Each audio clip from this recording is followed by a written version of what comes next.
সাহাবীদের যুগে আহলে হাদিস কারা ছিল? সব সাহাবী আহলে হাদিস। কোনটা যে কোন দিকে রাখছে? আমি একজন হানাফি মাযহাব বর্তমান আহলে হাদিস পালন করি। মুহাম্মদ সাল্লাল্লাহু আলাইহি ওয়াসাল্লাম আমাদের যে নামাজ শিক্ষা দিয়েছেন, আমরা মুসলমান, আমাদের নামাজ এক। নামাজের ধরন কেন হলো না? ভিন্ন ভিন্ন ধরন কেন? এটা লম্বা উত্তর। নামাজের ধরন এক, কখনোই ভিন্ন নয়। কেন নামাজের ধরন এক? নামাজের যে মূল কয়টা রুকুন, এই কয়টা রুকুন বিষয়ে তো কারো কোনো দ্বিমত নাই। যেমন নামাজের একটা রুকুন দাঁড়িয়ে থাকা, নামাজের একটা রুকুন রুকু করা, নামাজের একটা রুকুন সিজদা করা। তো রুকু করতে হবে না, সিজদা করতে হবে না, এরকম কোনো মাযহাবের ফতোয়া আছে? কথা বলেন না কেন? এরকম কোনো মাযহাবের ফতোয়া আছে যে রুকু করা হবে না, সিজদা করা হবে না? আছে নাকি? কোনো মাযহাবের এরকম ফতোয়া আছে নাকি যে জোহরের সালাত 4 রাকাত নয় 3 রাকাত? আছে? নাই। তো ভাই নামাজের মূল বিষয় সবাই একমত। কে বললো নামাজ ভিন্ন? হুজুর আমরা অনেক গুনাহ করি, গুনাহ থেকে বাঁচার উপায় কি? সৎ বন্ধু। গুনাহ থেকে বাঁচার উপায় সৎ বন্ধু।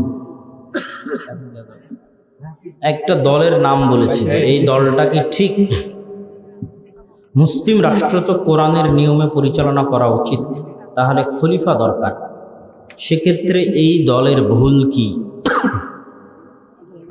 হাদিসে আমিরের আনুগত্য করতে বলা হয়েছে। আমির যদি জালেম হয় তাহলে আমরা কি করব? জালেম আমিরের বিরুদ্ধে আন্দোলন করা কি ঠিক হবে? সবগুলো একই রকম প্রশ্ন। খলিফা ছাড়া দেশ পরিচালনা করা হয় না, তাহলে আমরা কিভাবে সঠিক খলিফা নির্বাচন করব?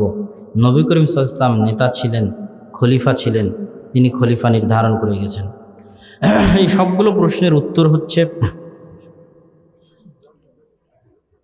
আমরা যারা মুসলমানেরা এখন বসবাস করছি বিভিন্ন রাষ্ট্রভিত্তিক বিচ্ছিন্ন অবস্থায়, এই জীবনটা শতভাগ ইসলামী খেলাফা নয়, এতে সন্দেহের বিন্দুমাত্র অবকাশ নেই।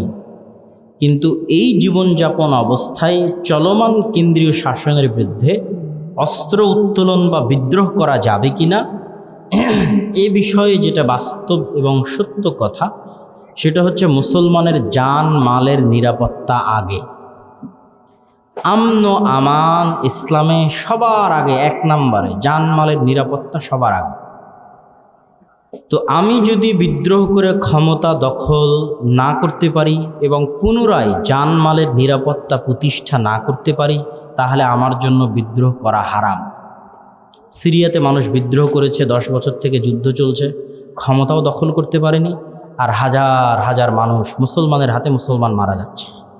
লিবিয়াতে মানুষ মুয়াম্মার আল গাদ্দাফির বিরুদ্ধে বিদ্রোহ করেছে, ক্ষমতাটাও দখল করতে পারেনি, আর হাজার হাজার মুসলমানের হাতে মারা যাচ্ছে। তাহলে এমন বিদ্রোহ হারাম। বিদ্রোহ করে ক্ষমতা দখল করে নিরাপত্তা পুনরায় প্রতিষ্ঠা করতে পারবে যদি সক্ষমতা থাকে, তাহলে কখন বিদ্রোহ করা যাবে? তখন বিদ্রোহ করা যাবে যখন রাষ্ট্রকে এবং রাষ্ট্রনেতাকে আলেম ওলামা সর্বসম্মতিক্রমে কাফের বলবে, দারুল কুফর বলবে।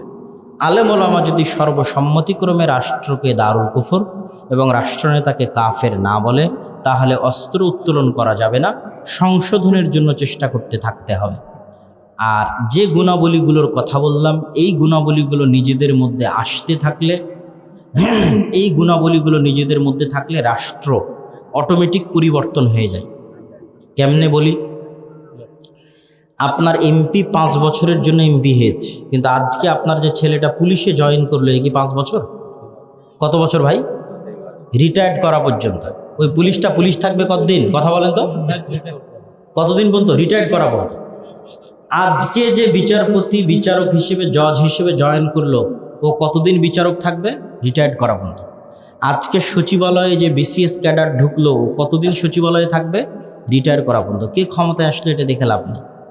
তাহলে এই যে প্রত্যেকটা সচিব, presiding officer, OC, SP, DC, এদের কারো যদি ন্যূনতম ন্যায়পরায়ণতা থাকে, সততা থাকে, আমানতদারিতা থাকে, দেশে সুশাসন ফিরে আসতে 1 সেকেন্ড সময় লাগবে না।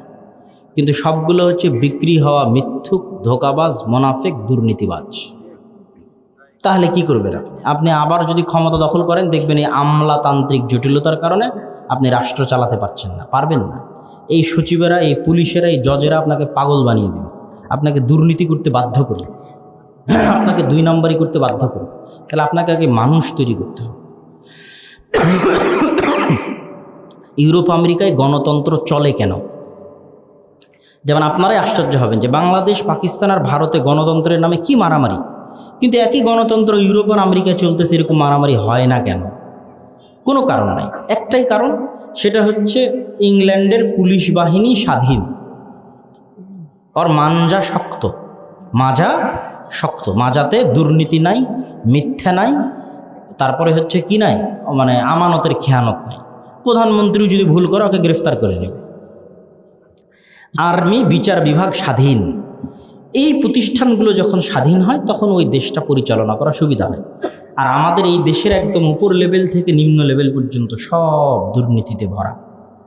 ধরেন যত ভোটে প্রিজাইডিং অফিসার ছিল, এরা কেউ হয়তো কোনোদিন পলিটিক্স করেনি, বিভিন্ন কলেজ থেকে আসছে, বিভিন্ন স্কুল কলেজ থেকে আসছে, এরা সবগুলো দুর্নীতির সাথে জড়িত। টেবিলের নিচ দিয়ে টাকা নিয়েছে, টাকা নিয়ে অন্যায় করেছে। তাহলে যেই জাতির একদম নিম্ন লেভেল পর্যন্ত দুর্নীতিবাজ, ওকে আপনি ঠিক করবেন কি দিয়ে ভাই? নিম্ন লেভেল পর্যন্ত মিথ্যু, নিম্ন লেভেল পর্যন্ত অসৎ, নিম্ন লেভেল পর্যন্ত অন্যায়পরায়ণ। এই জন্য আজকে যে বক্তব্য দিয়েছি এটাই হচ্ছে তোমাদের জন্য, বা যারা এগুলো প্রশ্ন করেছো তাদের জন্য, যে আগে এরকম মানুষ তৈরি করো যে টাকার কাছে বিক্রি হবে না, যে ন্যায়পরায়ণ থাকবে, সৎ থাকবে। এরা তো তোমাদেরই সন্তান। যত পুলিশ আছে, আর্মি আছে, জজ আছে, এরা কাদের সন্তান? তোমাদেরই সন্তান। তারা বিক্রি হয় কেন? বিক্রি হয় দেখেই তো দেশে অশান্তি। কবুল বললে বিয়ে হয়ে যাবে কি? মেয়েকে আসলে কোনো সময় কবুল বলতে হয় না। কবুল মেয়ের বাবাকেও বলতে হয় না, কবুল বলতে হয় স্বামীকে। এখানে রাখেন, একজন নেন। কবুল বলতে হয় স্বামীকে। মেয়ের বাবা মেয়ের বাবা স্বামীকে প্রস্তাব দিবে, আমার মেয়ে তোমার সাথে বিবাহ বন্ধনে রাজি, এত মোহরানার বিনিময়ে তুমি তাকে তোমার স্ত্রী হিসেবে কবুল করো। তখন স্বামী কবুল করবে। ধূমপান ও তামাক চাষ করলে জান্নাত হবে? ধূমপান ও তামাক চাষ করা হারাম, বিক্রি করা হারাম। এটার থেকে বিরত থাকার চেষ্টা করতে হবে, তওবা ইস্তেগফার করে ফিরে আসতে হবে।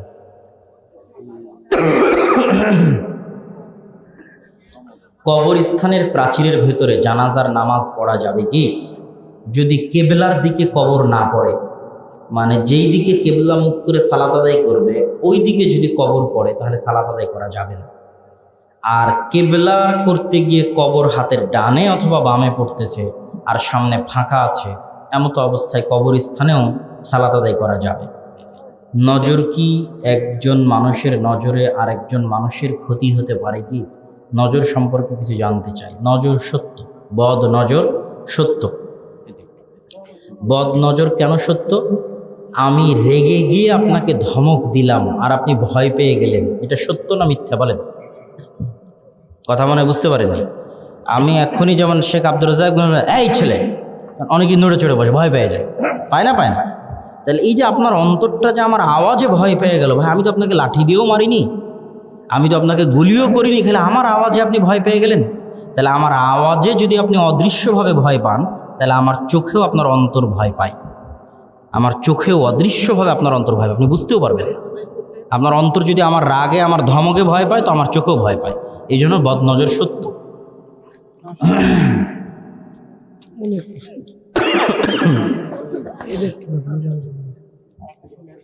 হুজুর, আমি অনেক ওয়াজ শুনেছি, নেশা করার পর যদি ঠিক থাকা যায়, কোনো মাতলামি না হয়, তাহলে নাকি গুনাহ হবে না। এটা ভুয়া কথা, এগুলোর দিন শেষ হয়ে গেছে।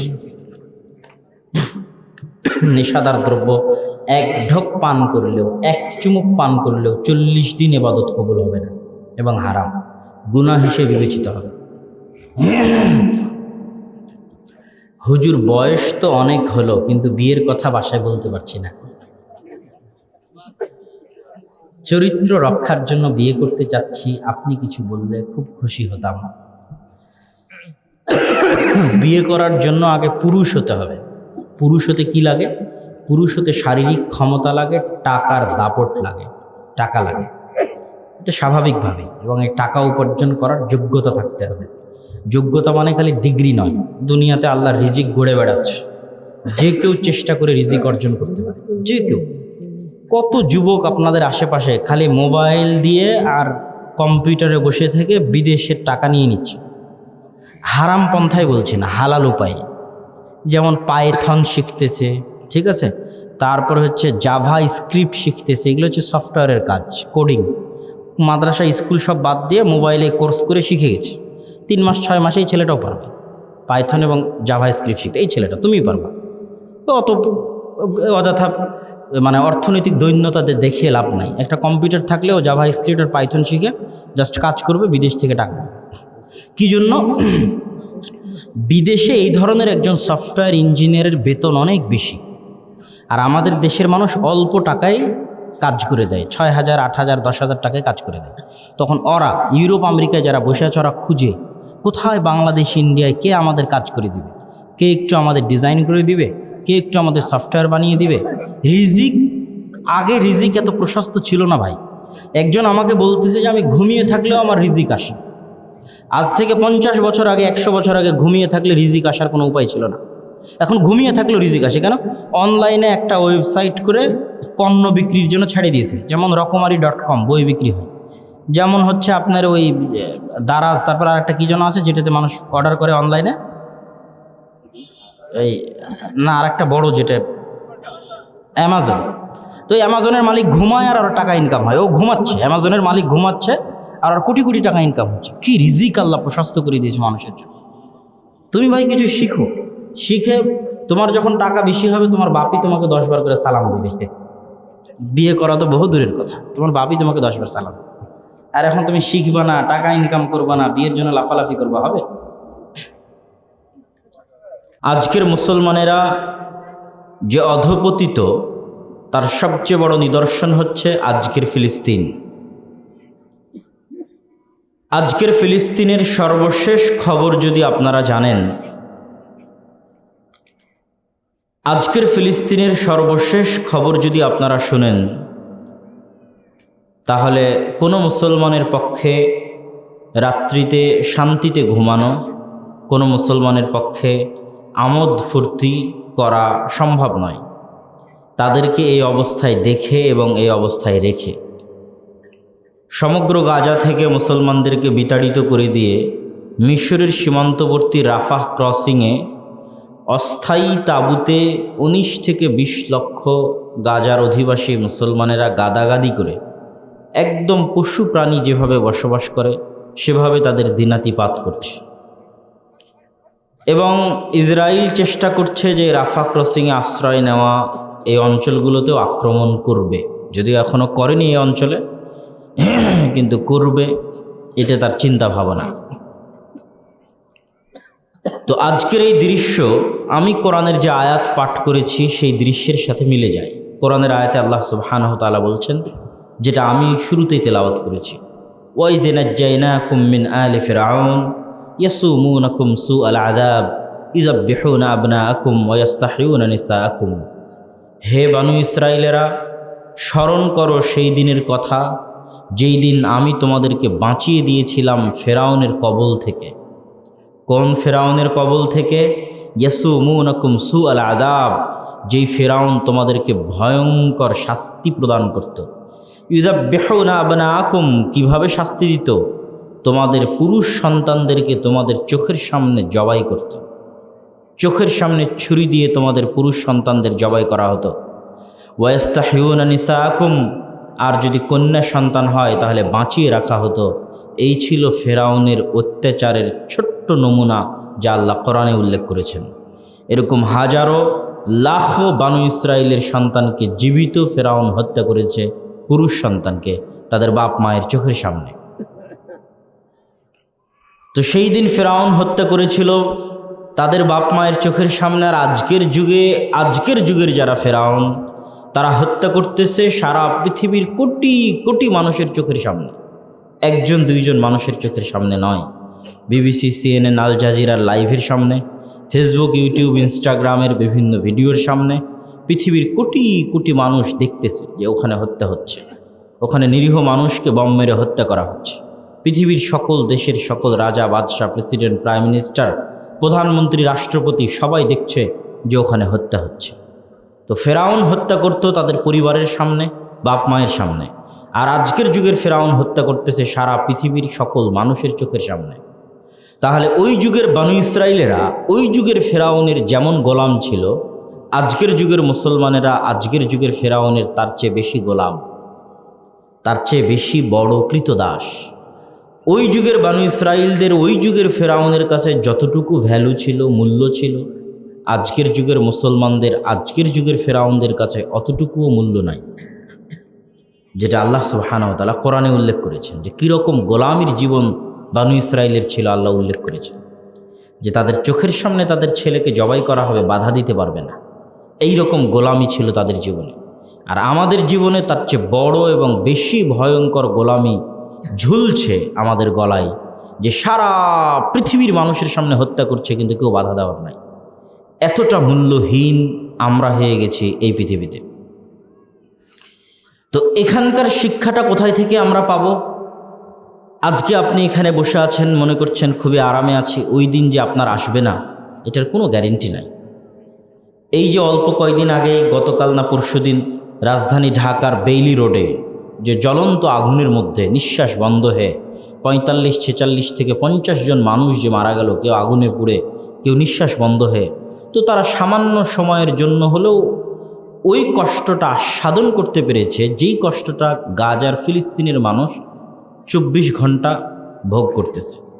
তো ওই দিন যে আমাদের উপর আসবে না এটার কোনো গ্যারেন্টি নেই। যেহেতু আমাদের নামের আগে মুসলমান, যেহেতু আমরা পরিচয় দিচ্ছি মুসলিম হিসেবে, সেহেতু এইরকম যে কোনো বিপদের মুখোমুখি আমাদেরকে হতে হবে।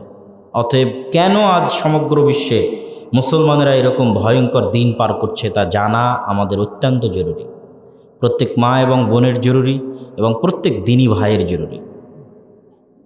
এই আলোচনার শুরুর পয়েন্ট হচ্ছে আজকের যুগের মুসলমানেরা এই যুগের বানু ইসরাইল। বানু ইসরাইল এমন একটি জাতি, যেই জাতির কথা পবিত্র কোরআনে আল্লাহ সুবহানাহু ওয়া তাআলা সবচেয়ে বেশি বলেছেন। আর দ্বিতীয় কোনো জাতির কথা এই পবিত্র কোরআনে এত বিস্তারিত আল্লাহ আলোচনা করেননি। আদ জাতি বলেন, সামুদ জাতি বলেন, কওমে লুত বলেন, কওমে নূহ বলেন, এরকম বিভিন্ন জাতির কথা আল্লাহ সুবহানাহু ওয়া তাআলা 1-2 লাইনের মধ্যে শেষ করে দিয়েছেন। আর বানু ইসরাইলের গল্প আল্লাহ সুবহানাহু ওয়া তাআলা কোরআন মাজিদে অনেক বেশি বিস্তারিত আলোচনা করেছেন, তার মধ্যে সূরা বাকারা অন্যতম। তো এত বিস্তারিত বানু ইসরাইলের গল্প পবিত্র কোরআনে আলোচনা করার কারণ কি?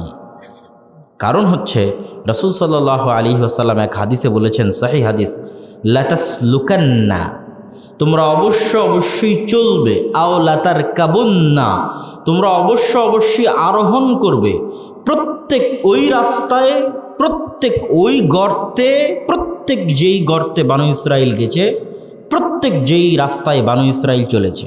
আল্লাহর নবীর হাদিস যে আমার উম্মাতে মুহাম্মাদি প্রত্যেক ওই রাস্তায় চলবে যেই রাস্তায় বানু ইসরাইলেরা চলেছে, প্রত্যেক ওই গর্তে প্রবেশ করবে যেই গর্তে বানু ইসরাইলেরা প্রবেশ করেছে। তাহলে 1400 বছর আগে রাসূল সাল্লাল্লাহু আলাইহি ওয়াসাল্লাম স্পষ্ট বলে দিয়েছেন যে আমরা একদিন বানু ইসরাইল হয়ে যাব। সুতরাং আমি যে বলছি আমরা এই যুগের বানু ইসরাইল, এটা আমি বানিয়ে বলছি না। বাক্যটা শুনতে নতুন লাগতে পারে, কিন্তু বলতেছি হাদিস থেকেই। রাসূল সাল্লাল্লাহু আলাইহি ওয়াসাল্লাম স্পষ্ট বলে গেছেন আমার উম্মত প্রত্যেক ওই গর্তে প্রবেশ করবে, ওই রাস্তায় চলবে যে রাস্তায় বানু ইসরাইল চলেছে, যেই গর্তে বানু ইসরাইল প্রবেশ করেছে। আর আমি বলছি আমরা অলরেডি সেটা হয়ে গেছি, তথা আমরা এই যুগের বানু ইসরাইল। আর এই জন্যই আল্লাহ সুবহানাহু ওয়া তাআলা কোরআন মাজিদে বানু ইসরাইলের ঘটনা এত বিস্তারিত বলেছেন, যেন উম্মতে মুহাম্মাদি সামনে রমজান আসছে, বানু ইসরাইলের ঘটনা যেন একটু মনোযোগ দিয়ে পড়ে এবং মিলিয়ে দেখে যে ওই বানু ইসরাইলদের সাথে আমাদের কি মিল আর কি অমিল। তারা কোথায় কোথায় গেছে, কেমন কি করেছে, তাদেরকে আল্লাহ কেমন কি দয়া দিয়েছে, আর আল্লাহ আমাদেরকে কেমন কি দয়া দিয়েছিল, আর আমরা কি করেছি আর তারা কি করেছে। সম্মানিত উপস্থিতি, তো বক্তব্যের শুরুতে সংক্ষিপ্তভাবে বানু ইসরাইলের একটু পরিচয় বলে নিই, কেননা আমরা যেই সমস্যায় ভুগতেছি বানু ইসরাইলেরা একই সমস্যায় ভুগেছে, যেটা ওই আয়াত দিয়ে শুরু করেছি যে ওদের ছেলে সন্তানদের ওদের চোখের সামনে জবাই করা হয়েছে। আর আজকে আমাদের জবাই করা হচ্ছে সারা পৃথিবীর মানুষের চোখের সামনে। বিপদ একই, সেম বিপদ। ওরা ছিল ওই যুগের ফেরাউনের গোলাম, আমরা এই যুগের ফেরাউনের গোলাম। তো ওরা যেইভাবে এই ধ্বংসের রাস্তায় গেছে, আমরা এইভাবে ধ্বংসের রাস্তায় গেছি। ওদের জন্য উত্তরণের যে রাস্তা, আমাদের জন্য উত্তরণের সেই রাস্তা। 1400 বছরের ব্যবধানে আমরা ধীরে ধীরে ধীরে ধীরে বানু ইসরাইলে পরিণত হয়েছি। এই জন্য আল্লাহ বানু ইসরাইলের এত বিস্তারিত বর্ণনা পবিত্র কোরআনে দিয়েছেন, আর রাসূল সাল্লাল্লাহু আলাইহি ওয়াসাল্লাম ভবিষ্যৎবাণী করে গেছেন। তো বানু ইসরাইলকে, ইসরাইল হচ্ছে ইয়াকুব আলাইহিস সালাতু ওয়াস সালামের অপর নাম। ইয়াকুব আলাইহিস সালাতু ওয়াস সালামকে তিনি ইসহাক আলাইহিস সালাতু ওয়াস সালামের সন্তান, ইসহাক আলাইহিস সালাতু ওয়াস সালাম হচ্ছেন ইব্রাহিম আলাইহিস সালাতু ওয়াস সালামের সন্তান। তাহলে ইব্রাহিমের ছেলে ইসহাক, ইসহাকের ছেলে ইয়াকুব, ইয়াকুবের ছেলে ইউসুফ। পরপর 4 জন নবী, ইউসুফ বিন, ইয়াকুব বিন, ইসহাক বিন, ইব্রাহিম, পরপর 4 জন নবী। তো এই যে তৃতীয় স্তরে যিনি নবী, যিনি ইয়াকুব, ইয়াকুব বিন ইসহাক বিন ইব্রাহিম, ইব্রাহিমের ছেলে ইসহাক, ইসহাকের ছেলে ইয়াকুব। এই ইয়াকুবকে আল্লাহ সুবহানাহু ওয়া তাআলা 2 স্ত্রী থেকে 12 সন্তান দিয়েছিলেন, 12 সন্তান। তথা ইউসুফ আলাইহিস সালাতু ওয়াস সালাম আর তার ভাই 11 জন, মোট 12 জন। ইউসুফ যেহেতু ইয়াকুবের সন্তান, সেহেতু ইউসুফ আর তার 11 ভাই, মোট 12 জন। এই 12 জনকে বলা হয় বানু ইসরাইল বা ইসরাইলের সন্তান তথা ইয়াকুবের সন্তান। এই 12 জন এবং তাদের বাপদাদারা ইব্রাহিম, ইসহাক, ইয়াকুব সবাই ফিলিস্তিনে বসবাস করতেন, জেরুজালেম পবিত্র ভূমিতে বসবাস করতেন। আর ইব্রাহিম তার আগে বসবাস করতেন ইরাকে। ইরাকের বাগদাদ থেকে অনতি দূরে একটা তৎকালীন যুগের উন্নত শহর ছিল ব্যাবিলন, যাকে কোরআনে বলা হয়েছে বাবেল। কোরআনের একটা আয়াত আছে, বিবাবিল হারুত ওয়া মারুত, যে হারুত মারুতকে অবতীর্ণ করেছিলাম বাবেল নগরীতে। সেটাকে ইংরেজিতে বলা হয় ব্যাবিলন, বাংলাতেও লেখা হয় ব্যাবিলন, বিবাবেল। বাগদাদ থেকে অল্প দূরে ওখানে বাড়ি ছিল ইব্রাহিম আলাইহিস সালাতু ওয়াস সালামের।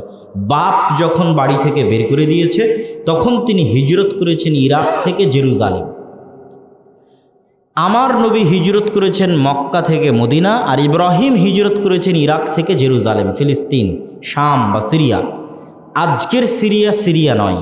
কোরআন এবং হাদিসে যখনই শাম বলা হবে, যখনই সিরিয়া বলা হবে, আল্লাহুম্মা বারিক লানা ফি শামিনা, আল্লাহুম্মা বারিক লানা ফি ইয়ামানিনা, হে আল্লাহ আমাদের ইয়ামানে বরকত দিন, হে আল্লাহ আমাদের সিরিয়াতে বরকত দিন। আল্লাহর নবীর দোয়া শামের জন্য, সিরিয়ার জন্য।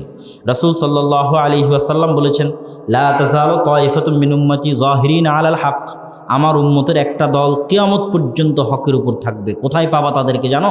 শাম, সিরিয়াতে পাবা। তো সিরিয়া মানে আজকের সিরিয়া নয়, শাম মানে আজ। লেবানন তো ভাই কালকে তৈরি হলো, জর্ডান তো কালকে জন্ম হলো, তারপরে হচ্ছে ওর আশেপাশে আর যে দেশগুলো আছে ফিলিস্তিন, এগুলোর নামকরণ কালকে হলো। এগুলো সব মিলে, এই সিরিয়া মিলে, জর্ডান মিলে, লেবানন মিলে, ইসরায়েল মিলে, ফিলিস্তিন মিলে, সব মিলেই হচ্ছে শাম। ছোট্ট একটা ভূখণ্ড। এটাকে ইংল্যান্ড, ব্রিটেন, জাতিসংঘ এরা টুকরো টুকরো টুকরো টুকরো করে কাটে এরকম 10টা-15টা দেশ বানিয়েছে।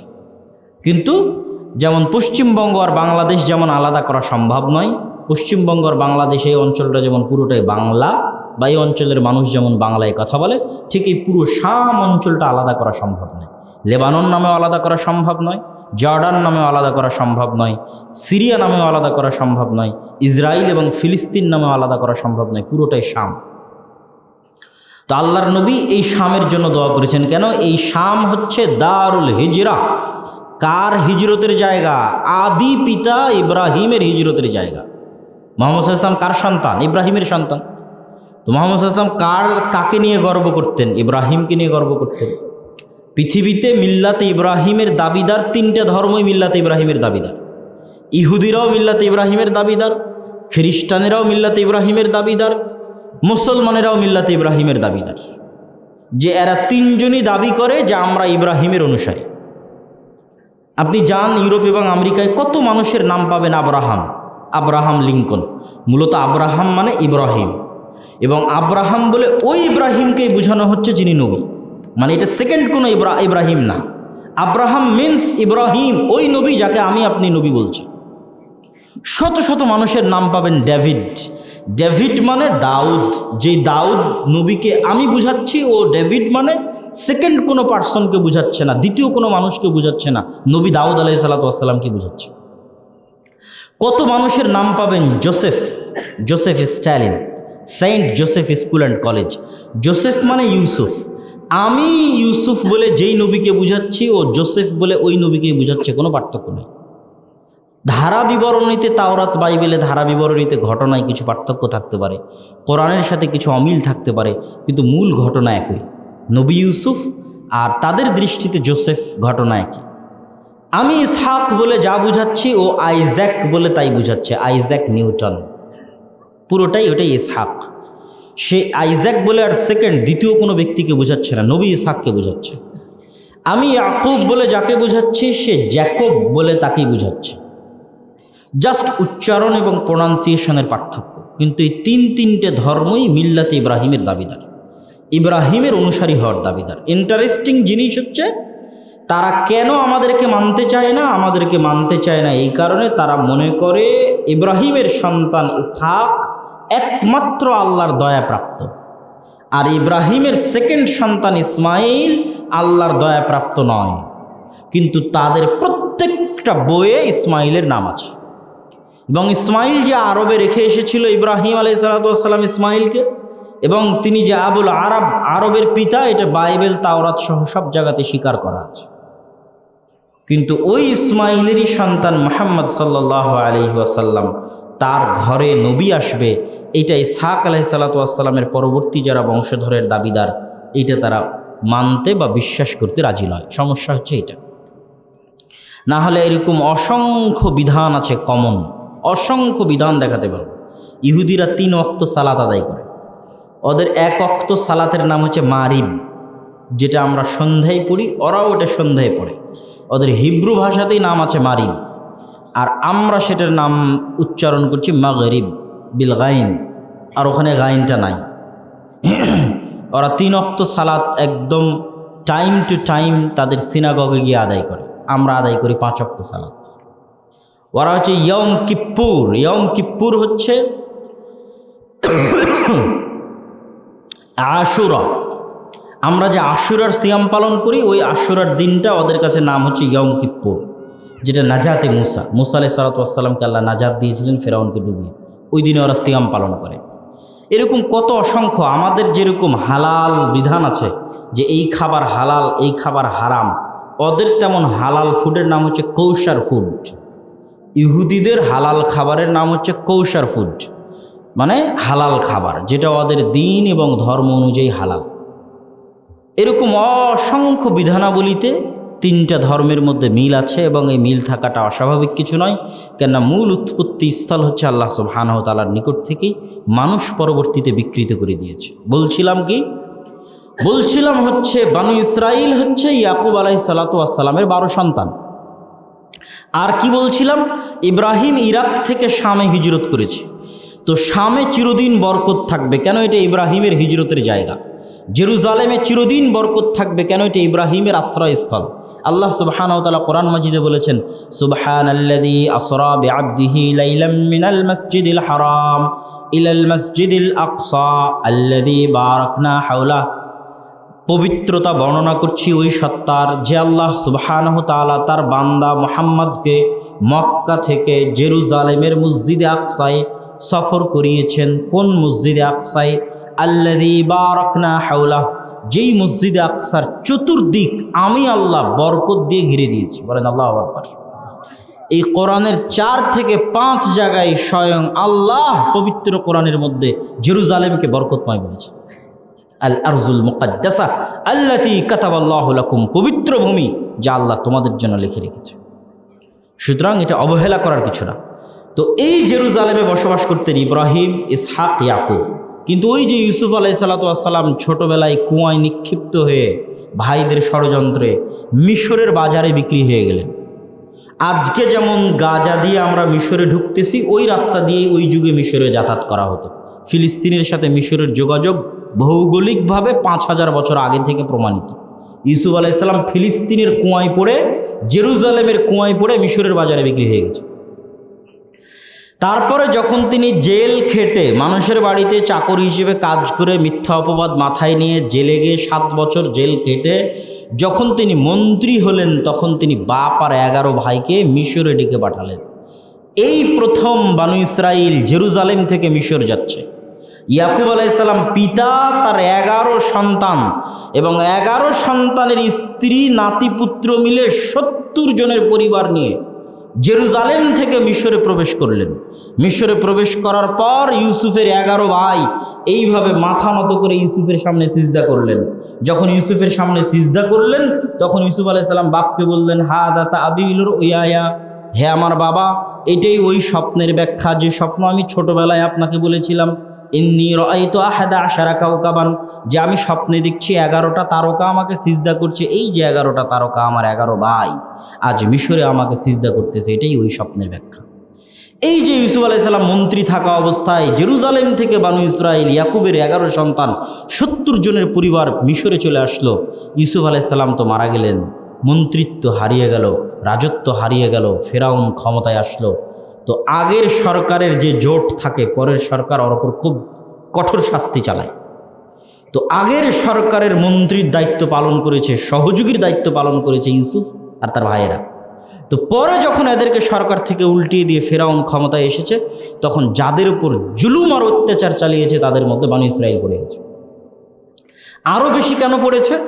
যত ধর্মগুরু আছে সব ধর্মগুরু বলে যে আপনার ক্ষমতা হারিয়ে যাবে এই বানু ইসরাইলের সন্তানদের কাছে, আপনার ক্ষমতা ধ্বংস হয়ে যাবে, বানু ইসরাইলের কোনো সন্তান আপনার ক্ষমতা নিয়ে নেবে, বানু ইসরাইলের কোনো সন্তান আপনার ক্ষমতা নিয়ে নেবে। ক্ষমতা হারানোর ভয়ে ফেরাউন যত ছেলে সন্তান জন্মগ্রহণ করে সবকে জবাই করে।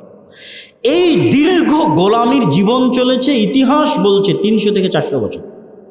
300 থেকে 400 বছর। ইউসুফ আলাইহিসসালামের মৃত্যুর পর থেকে নিয়ে মুসা আলাইহিসসালামের আগমন পর্যন্ত 400 বছরের ব্যবধান। মুসা আলাইহিসসালাম তাদের মধ্যেই জন্মগ্রহণ করেছেন যাদেরকে ইউসুফ আলাইহিসসালাম রেখে গেছেন। ইয়াকুব আলাইহিসসালামের 11 সন্তানের পরবর্তী বংশধর হচ্ছে মুসা আলাইহিসসালাম, মুসা আর হারুন, ওই একই বংশ। ইউসুফ তারপরে মুসা, মধ্যেখানে আর কোনো নবী নাই। 300 এবং 400 বছর পর মুসা আলাইহিসসালাম আসলেন। তো মুসা আলাইহিসসালামের লম্বা ঘটনা আমাদের উদ্দেশ্য নয়, আমাদের উদ্দেশ্য হচ্ছে বানু ইসরাইলদের অবস্থা বর্ণনা করা। লম্বা ঘটনা শেষে মুসা আলাইহিসসালাম বানু ইসরাইলদের নিয়ে, আল্লাহ কোরআনে বলছেন ওয়াইজ নাজ্জাইনাকুম মিন আলি ফিরআউন, আর এক আয়াতে বলছেন ওয়াইজ ফারাকনা বিকুমুল বাহরা ওয়া আগরাকনা আলা ফিরআউন, আমি সমুদ্রকে চিরে দিলাম তোমাদের জন্য, ভেড়ে দিলাম। তো মুসা আলাইহিসসালাম বানু ইসরাইলদের নিয়ে পালিয়ে যাচ্ছিলেন না, মুসা আলাইহিসসালাম বানু ইসরাইলদের নিয়ে রিটার্ন ব্যাক করছিলেন বাপদাদার আদি ভিটায়। বাপদাদার আদি ভিটা কোনটা বলেন? জেরুজালেম, ফিলিস্তিন। ওই যে ইয়াকুব আলাইহিসসালাম আসছিল, যেখানে ইসহাক ছিল, ইব্রাহিম ছিল, ইয়াকুব ছিল, এটা ছিল জেরুজালেম। ওখান থেকেই তো ইয়াকুব আর ঈসা এসেছেন মিশরে। তো আজকে মুসা আলাইহিসসালাম এখান থেকে আবার ফিরে যাচ্ছে ওখানে, পালিয়ে না, আবার পুনরায় ফিরে যাচ্ছে বাপদাদার ভূমিতে। এবং বানু ইসরাইলের রেওয়ায়েতে আছে, এতক্ষণ যেগুলো বলছে এগুলো কোরআনেরই ঘটনা, কিন্তু এখন যেটা বলবো এটা বানু ইসরাইলের রেওয়ায়েত, এই জন্য সত্য মিথ্যা জানি না, আল্লাহ ভালো জানে। বানু ইসরাইলের রেওয়ায়েতে আছে যে ইয়াকুব আলাইহিসসালামও মরার সময় ওসিয়ত করেছিলেন আমাকে কবর দিবা জেরুজালেমে। তো ইয়াকুব আলাইহিসসালামের কবর হয়েছে জেরুজালেমে। ইউসুফ আলাইহিসসালামও মরার সময় ওসিয়ত করেছেন তোমরা আমাকে কবর দিবা জেরুজালেমে, মাটি দিবা জেরুজালেমে। তো ইউসুফ আলাইহিসসালাম মরার পর থেকে নিয়ে নাকি তার লাশকে মমি করে রাখা ছিল, যে কবে আমরা জেরুজালেম যাব সেই দিন ইউসুফ আলাইহিসসালামকে আমরা ওখানে কবর দিব। তো এই বানু ইসরাইলের রেওয়ায়েতে আছে যেই দিন মুসা আলাইহিসসালামেরা বানু ইসরাইল নিয়ে সমুদ্র পার হচ্ছেন, আল্লাহ 12টা রাস্তা তৈরি করে দিলেন সমুদ্রের মধ্যে ইয়াকুবের 12 সন্তানের 12 বংশের জন্য। ওই দিন তাদের হাতে ইউসুফের লাশের মমিও ছিল। এটা কিন্তু কোনো সহিহ হাদিস দ্বারা প্রমাণিত নয়, ইসরাইলি রেওয়ায়াত, যে ওই দিন ইউসুফ আলাইহিসসালামের লাশের মমিও তাদের সাথে ছিল। তারা এই লাশের মমি নিয়ে গিয়ে জেরুজালেম বিজয় করে তারপর ইয়াকুব আলাইহিসসালামের পাশে ইউসুফ আলাইহিসসালামের কবর দিয়েছে। বাকি আল্লাহু আ'লাম বিসওয়াব, সত্য মিথ্যা আল্লাহ সুবহানাহু ওয়া তাআলা ভালো জানে। কিন্তু ঘটনা যে একটা আর একটার সাথে কানেক্টিং, এইটা বোঝানোর জন্য আমি এটা বললাম, যে তারা পালিয়ে যাচ্ছে না, বাপদাদার আদি ভিটায় ফিরে যাচ্ছে, এটা বোঝানোর জন্য। যে ইউসুফের লাশ মিশর থেকে নিয়ে যাবে জেরুজালেমে, ওখানে গিয়ে মাটি দিবে ইব্রাহিমের পাশে, ইসহাকের পাশে, ইয়াকুবের পাশে, অথচ ইউসুফ ছিলেন মিশরে। তো এই ঘটনা দেখার পর বানু ইসরায়েলেরা চোখের সামনে দেখলো যে ফেরাউন ডুবে গেল এবং আল্লাহ তাদের জন্য সমুদ্রের মধ্যে রাস্তা তৈরি করে দিলেন। তারপরে মরুভূমি। আপনি আজকেও যদি ম্যাপে ঢুকেন, যে মিশর থেকে ফিলিস্তিন যেতে হলে আপনাকে সমুদ্র পাড়ি দিতে হবে লোহিত সাগর। লোহিত সাগর পাড়ি দেওয়ার পর বাংলাদেশের মতো 3 3 গুণ থেকে 4 গুণ এরিয়া মিলে একটা বিশাল মরুভূমি আছে। সেই মরুভূমির নাম সিনাই মরুভূমি। এই মরুভূমি শেষ হলে ফিলিস্তিন শুরু হবে, জেরুজালেম শুরু হবে। এই মরুভূমিতে কোনো মানুষজন বসবাস করে না, এখনও করে না, সেই কালে তো আরও করতো না। তাহলে মুসা আলাইহিস সালাম বানু ইসরাইলদের নিয়ে সমুদ্র পার হয়ে মরুভূমিতে পড়ে গেল। এই মরুভূমিতেই তুর পাহাড় আছে। যেই তুর পাহাড়ের ঘটনা আপনারা শোনেন, ওই তুর পাহাড় সিনাই মরুভূমির মধ্যে অবস্থিত। তো মুসা আলাইহিস সালাতু ওয়াস সালামকে তার কওম বলল, কোরআন মাজিদে আছে সূরা বাকারাতে, ওয়াইজ ইসতাসকা মূসা লিকওমিহি ফাকুল নাজরিব বিআসাকাল হাজারা ফানফাজারাত মিনহু ইসনাতা আশারাতা আইনা ক্বাদ আলিমা কুল্লু নাসিম মাশরাবাহুম। যখন মুসার কওম মুসাকে বলল যে এই মরুভূমিতে পানি কোথায়, পানি কোথায়, সমুদ্রের লবণাক্ত পানি আমরা খেতে পারি না, আর মরুভূমিতে পানির ব্যবস্থা নাই, তোমার আল্লাহকে বলো সুমিষ্ট পানির ব্যবস্থা করে দিতে। তখন আল্লাহ সুবহানাহু ওয়া তাআলা কোরআন মাজিদে সূরা বাকারায় বলছেন, আমি মুসাকে বললাম তোমার হাতের যে লাঠি আছে এই লাঠি দিয়ে পাথরে আঘাত করো। মুসা আলাইহিস সালাম লাঠি দিয়ে পাথরে আঘাত করলেন। ফানফাজারাত মিনহু ইসনাতা আশারাতা আইনা, ওই পাথর থেকে 12টা ঝর্ণাধারা প্রবাহিত হলো। বলেন আল্লাহু আকবার। 12টা কেন? ওই যে ইয়াকুব আলাইহিস সালামের 12 সন্তান। সমুদ্র যখন পার হয়েছে তখনও 12টা রাস্তা তৈরি হয়েছে। পাথরে যখন বাড়ি দিল তখনও 12টা ঝর্ণা। ইয়াকুব আলাইহিস সালামের 12 সন্তানের সম্মানে, বানু ইসরাইলের সম্মানে। তারপরে খাবারের ব্যবস্থা নেই, মরুভূমিতে খাবার কোথায় থেকে আসবে? আল্লাহ কোরআনে বলছে আমি জান্নাত থেকে খাবার পাঠিয়ে দিলাম। সেই খাবারের নাম মান্নার সালোয়া। মুফাসসিরিন একরাম লিখেছে মান্না সালোয়া খাবার কি আপনারা জানেন? মান্না সালোয়া খাবার হচ্ছে পৃথিবীর সবচেয়ে দামি মাশরুম, যা একমাত্র মরুভূমি অঞ্চলে উৎপাদিত হয়, যার বর্তমান বাজার মূল্য বাংলাদেশি টাকায় 1 কেজির দাম 5 লক্ষ টাকা। ওই মাশরুম আল্লাহ জান্নাত থেকে পাঠিয়ে দিতেন। আর আরেকটা মান্নার সালোয়ার আরেকটা হচ্ছে এক প্রকার পাখি, কোয়েল পাখি।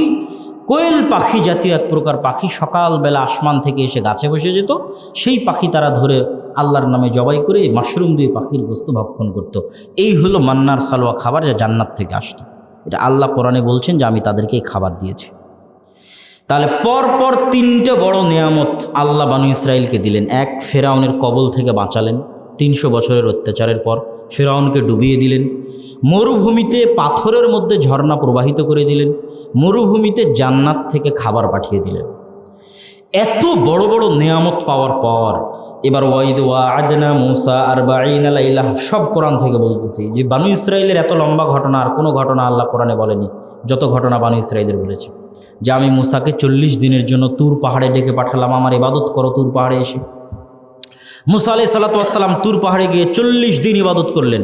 এই 40 দিনের শেষ 10 দিন যুলহজ মাসের প্রথম 10 দিন। কি বুঝলেন? এই 40 দিনের শেষ 10 দিন যুলহজ মাসের প্রথম 10 দিন। যেই যুলহজ মাসের প্রথম 10 দিনে আমরা আরাফার সিয়াম পালন করি, কুরবানি করি, হজ করি, ওই যুলহজ মাসের প্রথম 10 দিন মূসার এই 40 দিন তুর পাহাড়ে ইবাদতের শেষ 10 দিন। পৃথিবীর শ্রেষ্ঠ 10 রাত রমাজানের শেষ 10 রাত, আর পৃথিবীর শ্রেষ্ঠ 10 দিন যুলহজ মাসের প্রথম 10 দিন, যা মূসা আলাইহিস সালামের 40 দিনের ইবাদতের শেষ 10 দিন। এই 40 দিন ইবাদত করে মূসা আলাইহিস সালাম এসে দেখেন ইত্তাখাযতুমুল ইজল। আর যাদেরকে আল্লাহ ফেরাউনকে ডুবিয়ে বাঁচিয়ে দিল, যাদের জন্য আল্লাহ ঝর্ণা দিয়ে পানি প্রবাহিত করলো পাথর থেকে, জান্নাত থেকে খাবার পাঠিয়ে দিল, এরা বাছুরের পূজা করা শুরু করেছে। বলেন নাউজুবিল্লাহ। মূসা আলাইহিস সালাম দেখে তো হতবাক, মাথা গরম, পায়ের রক্ত মাথায় উঠে গেছে। ভাইয়ের দাড়ি ধরে দিয়েছে টান, করেছো কি তুমি? ভাই বলে আমি কি করব, অনেক বাধা দেওয়ার চেষ্টা করেছি, শোনেনি। কত বড় নিমক হারাম, ধোঁকাবাজ কম। যাই হোক, যা হলো হলো। আল্লাহ তাদের জন্য বললেন তোমরা পরস্পরকে হত্যা করো। বানু ইসরায়েলেরা পরস্পরকে হত্যা করতে লাগলো। হত্যা না করলে ক্ষমা নাই।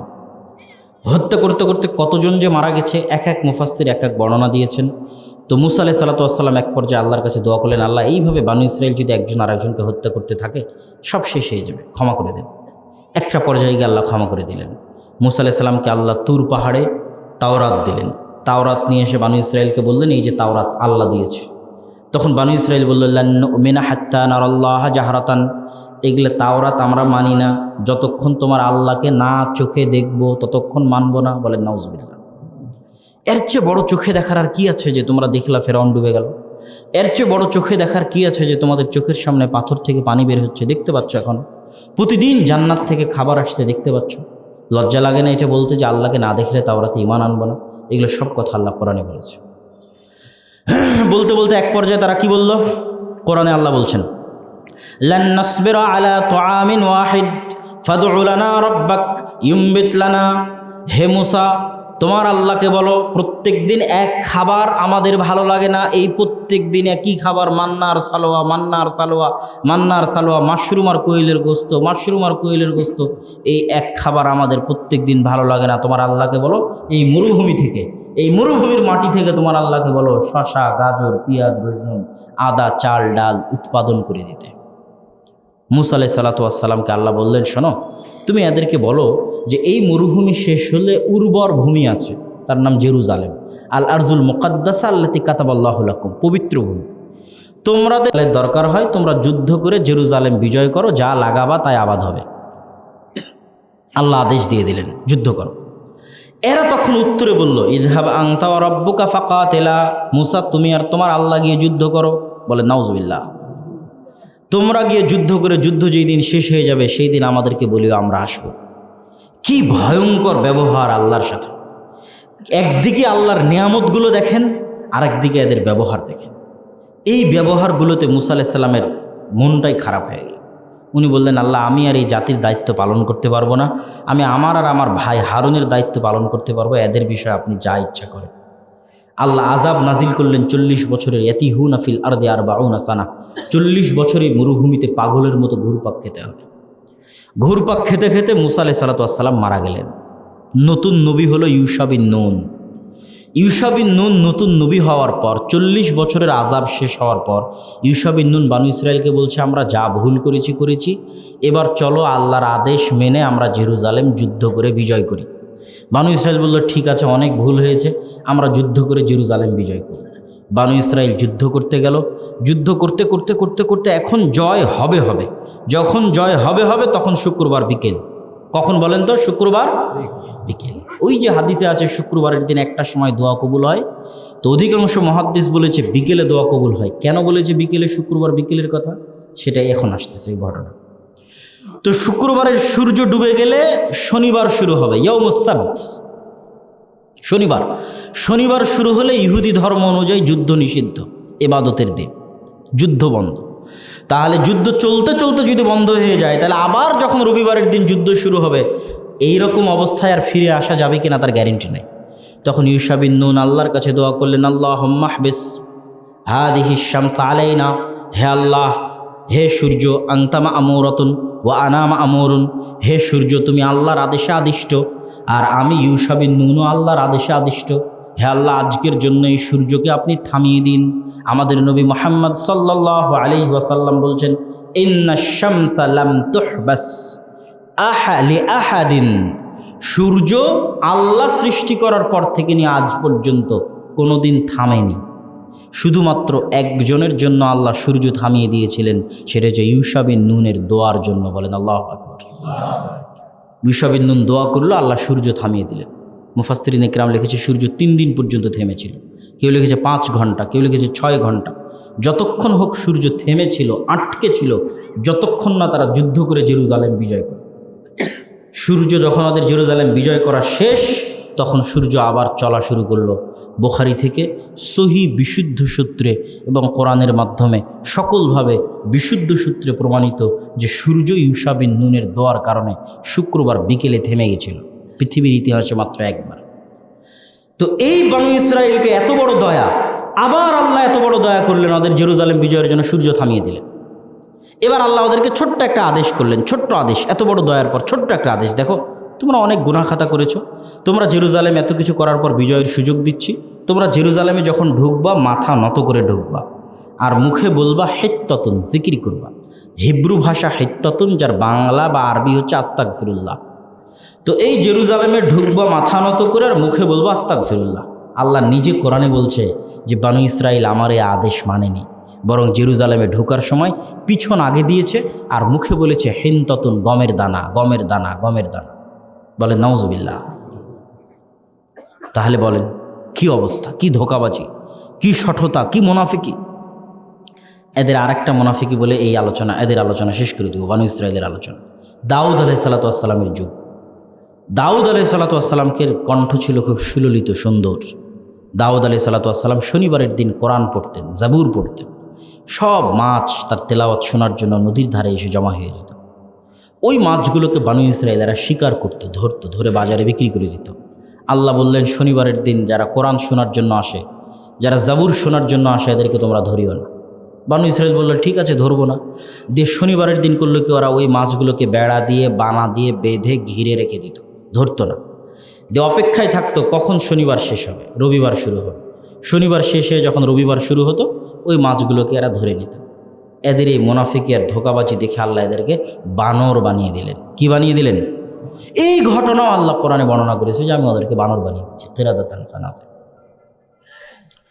ওই যে ডারউইনের থিওরি, তারপরে বিভিন্ন জনের থিওরি যে বানর থেকে মানুষ এসেছে, বলে না, আসলে ঘটনা উল্টা। বানর থেকে মানুষ আসার ধারণাটা তাদের মধ্যে কেন গেছে? বানরের ডিএনএ আর মানুষের ডিএনএ প্রচুর মিল, অনেক মিল। তো মনে করেছে দুইটা ডিএনএ যখন অনেক মিল, তাহলে মনে হয় বানর থেকে আস্তে আস্তে মানুষ হয়েছে। কিন্তু ঘটনা এটা নয়। ঘটনা হচ্ছে, মানুষকে যদি আল্লাহ কোনো দিন দ্বিতীয় কোনো প্রাণীতে পরিণত করে, তো কোন প্রাণীতে পরিণত করবে? বানরে আর শুকুরে।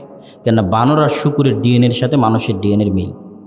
তাহলে আপনাকে আর আমাকে সবসময় আতঙ্কে থাকতে হবে যে আল্লাহ আমাদেরকে কোনোদিন পরিণত করলে মুরগি, গরু, মহিষ, ভেড়া বানাবে না। কেন? গরু, মহিষ, ভেড়া, মুরগির সাথে আমাদের ডিএনএ মিলে না। তাহলে আমাদের শরীরের মধ্যে যেমন সামান্য পরিবর্তনে ক্যান্সার হয়ে যাচ্ছে, ঠিক ওরকম সামান্য পরিবর্তনে আমরা বানর হয়ে যাব। আল্লাহ মাফ করুক, বলেন নাউজুবিল্লাহ, আল্লাহ হেফাজত করুক। সামান্য পরিবর্তনে আমরা শুকুর হয়ে যাব। যেমন বানু ইসরাইলকে আল্লাহ বানিয়ে দিয়েছেন, উম্মতে মোহাম্মদীকেও বানাবেন। কেননা এরা তো বানু ইসরাইল হয়ে যাবে। বানু ইসরাইল হয়ে যাবে দেখেই তো বানু ইসরাইলের এত ঘটনা কোরআনে। আর বানু ইসরাইল যে আমরা হয়ে গেছি তার উদাহরণ নেন। এরা এদের এরকম ধোঁকা দেখলেন, এদের চাইতে বড় ধোঁকা মুসলমানেরা দেয়। দেখবেন এদের চেয়ে বড় ধোঁকা মুসলমানেরা দেয়। এরকম কত হাজি নিবেন যে হাজি হজ করতে গেছে মানুষের অন্যায়ভাবে মেরে খাওয়া টাকা দিয়ে। তাহলে ওই হাজি হজ করতে গিয়ে সে ধোঁকা দিতে চাচ্ছে, গেম খেলতে চাচ্ছে আল্লাহর সাথে। মনে হচ্ছে আল্লাহ বুঝে না, জানে না, দেখে না। সাধারণ জনগণের সাথে দেখো আমি কত বড় হাজি, আর নিজের সাথে যাক হজ করে এসেছি সব ক্ষমা হয়ে যাবে। কিন্তু পুরো হজের টাকাটা মানুষের অন্যায়ভাবে মেরে খাওয়া, হারাম ইনকাম। তো এই ধোঁকা কাদের স্বভাব? এই বানু ইসরাইলের স্বভাব।